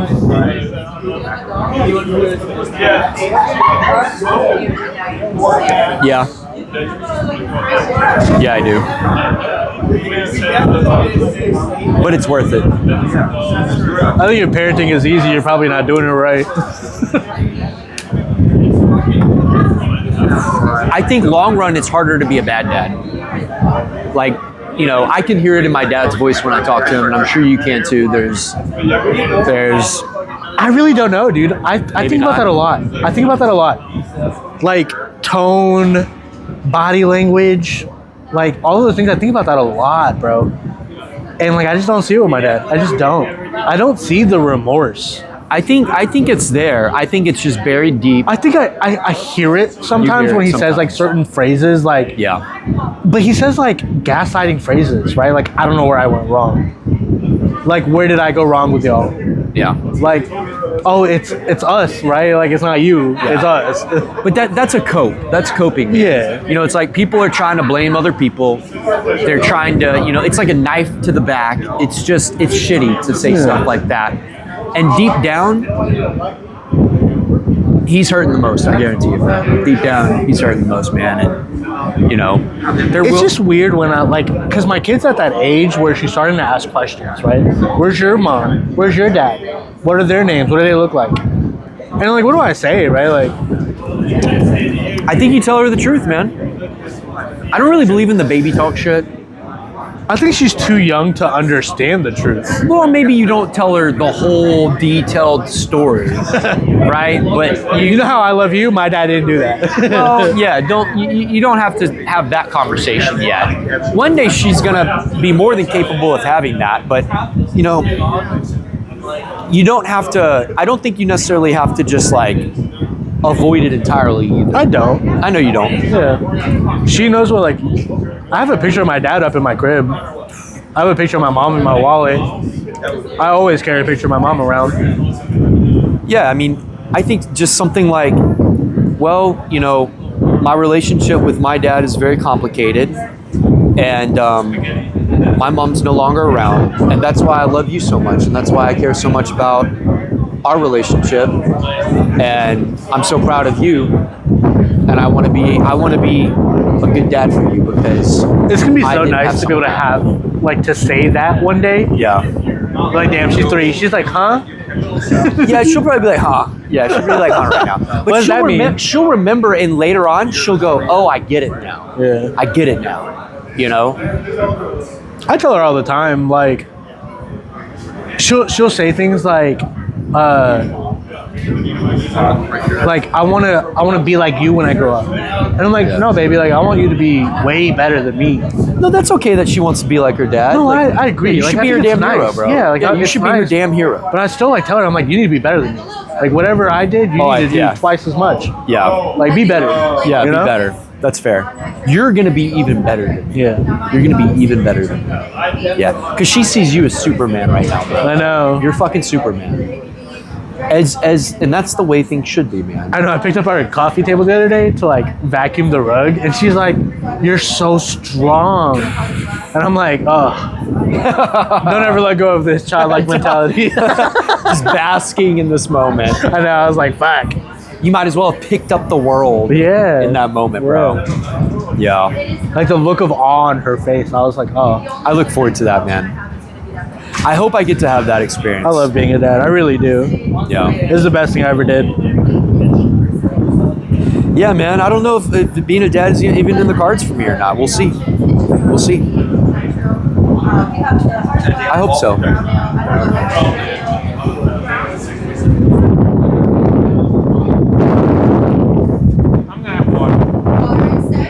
You think Andrew is gonna have a? They're trying, huh? Yeah. He's gonna have a baby for sure. I mean, she's not like been separated from this other guy that long, right? Oh no. Damn. Oh. Damn. Sorry, y'all. Here's 2 pieces. Thank you. Oh yeah. We'll just Just the 2? Yeah, they're fine. Okay. These are. I wanted to make sure that you didn't miss anything. Oh, I appreciate you so much. All right. Okay, sorry about that, y'all. It's damn wind. We can get ready to call it if you want to go ahead and put that motherfucker in your phone, in your pocket. Say it again. I said we can get ready to start calling it if you want to Yeah, put it in your pocket. Call your Uber, bro. I'll keep it rolling until your Uber gets here, dude. We'll just keep chilling. It's gonna fall. Caught it with feet. Oh my god, dude. It's damn. Sorry, y'all. We're gonna call it soon. If you're still bearing with me, I appreciate it.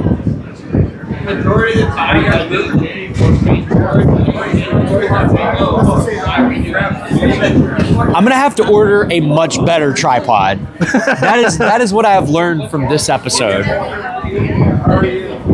Yeah, in this episode, I have learned that I need a better damn tripod.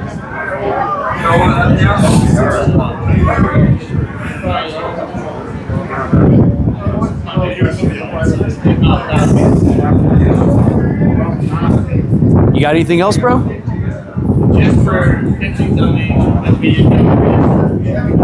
Taha. Huh? You got anything else, bro? No? I think that's Pretty good it. talk, dude. Shout out Colin Steele. What's your YouTube channel name? Mr. Steele. Shout out Mr. Steele on YouTube. Appreciate it. If you're watching this, then you probably are already subbed, and if you're not, sub and ring the bell for future updates on the podcast. All right, what a promo. I like You like that? I like that. I like that. Hit subscribe, like the video. Sub and ring the bell, baby. Yeah. Ring the bell.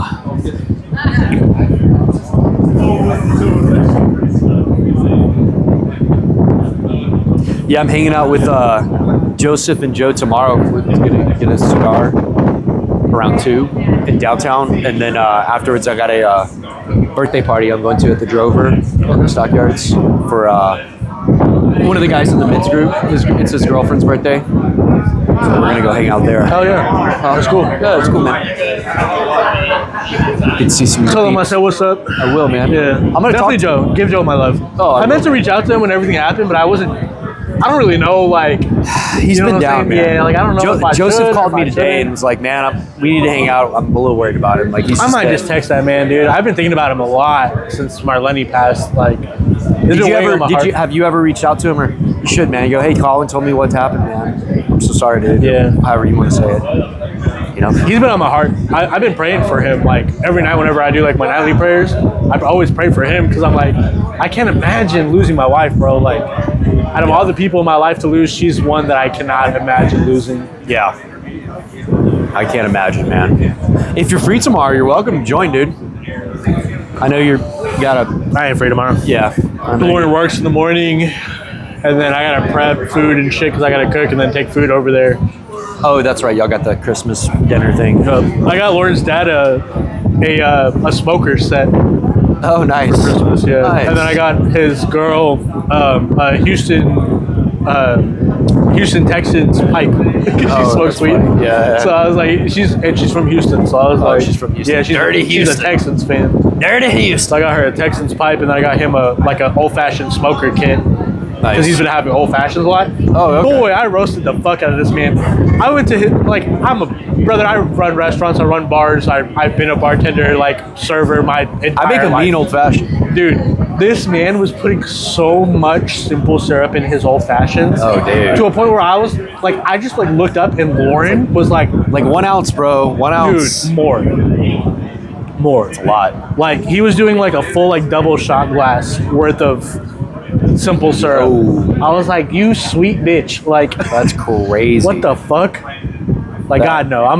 So I taught him how to make it and was like, this is the only way you make it old fashioned. Like, Yeah. You don't do it. Is he doing bitters and stuff? Yeah. Okay. At least he's doing that. I have orange lavender bitters. bitters. I like orange bitters. I have lavender bitters. lavender bitters. That's interesting. That's like a nightcap type shit. Kind bro. of gay, but all Dude, right. fuck you. Nightcap. If you like Nightcap. are like, oh fuck, I can't sleep. It's 1 a.m. I'm gonna have an old fashioned. I'm having old fashioned. All right. That's the way, baby. Does that happen to you a lot, man? No. Oh, okay. I don't have issues falling asleep and staying asleep. I can fall asleep anywhere. I can fall asleep right here if I wanted to. Yeah. But it's staying asleep and then staying in REM that is like an issue. Yeah, I like this because this tracks. I'll Tracks show your you sleep. before we leave. Yeah, I get like how many how long I got in REM, how long I got in deep, my light sleep, total sleep, I and was it gives doing me that like a too sleep for score. a while. But like my REM sleep is so light, so there was really no point in tracking my sleep. That's not good. REM is for your brain, yeah. and deep is for your body. I'm well aware. So I started like 'cause Magnesium is really so that's good. what I'm taking right now is magnesium citrate. Yeah, Yeah, that's good. I'm taking a lot. Light is a big factor. Yeah, so like blue light. using blue light filters, all that shit. So what I'm doing is 45 minutes before bed, 0 screen time. I'm reading, I'm meditating, I'm stretching, whatever. Let's go, man. can I'm get proud my of you. mind. When I wake up in the mornings, I'm trying to go 1 hour with no screen. It's hard not to look at my phone right when I wake up. Yeah. Because my alarm is on my phone, I all get that it. shit. That's like the first thing I do most Exactly. days. So I'm I get trying, it. like, what I'm doing is as soon as my alarm goes off, I don't even open my eyes, bro. I just like smash my phone, roll out of bed, go to the bathroom. Before I even brush my teeth, I'll down like a bottle of water. Now what I've been doing is like right after I brush my teeth for breakfast, I'm just doing like a handful of blueberries, nothing else. Like kind of like fast, like not really fasting because I'm eating. And then that's when I'll work out. You It's like- should also try, like, you have a balcony. Yeah. Go sit on your balcony. So I do, yeah. I'll get fresh air. Get light. First Light, thing in the fresh morning. air, It yeah. starts your circadian rhythm. I'm Yeah, really man. trying to like start my days off as positive and like mentally focused as possible. What time do you wake up? In between like 5 and 6:30. In the morning? Yeah. Holy shit. What time do you go to bed? In between 9 and 11. Oh, you go to bed pretty early. Okay. I go to My bed kid goes to between, bed in between 9 and 10. Normally I'm like decompressing by the time she's in bed. And then I'll be asleep within the hour or so. Unless I have like a reason to stay up. Like if I'm playing a game or if I have plans, like Lauren's at work and I have plans to kick it after, or if I'm trying to get my dick sucked, Yeah. then it's obviously worth it to stay awake a little bit longer. That's fair. Yeah. Well, we'll wrap this up since my phone keeps falling, and we'll just chill till your shit gets here. So, yo, shout out to anyone who made it to the end of the video. Really appreciate y'all. My homie Taha over here, man. Always a pleasure talking to my boy, bro. Love you, Love you, death, my bro. You're the best, man.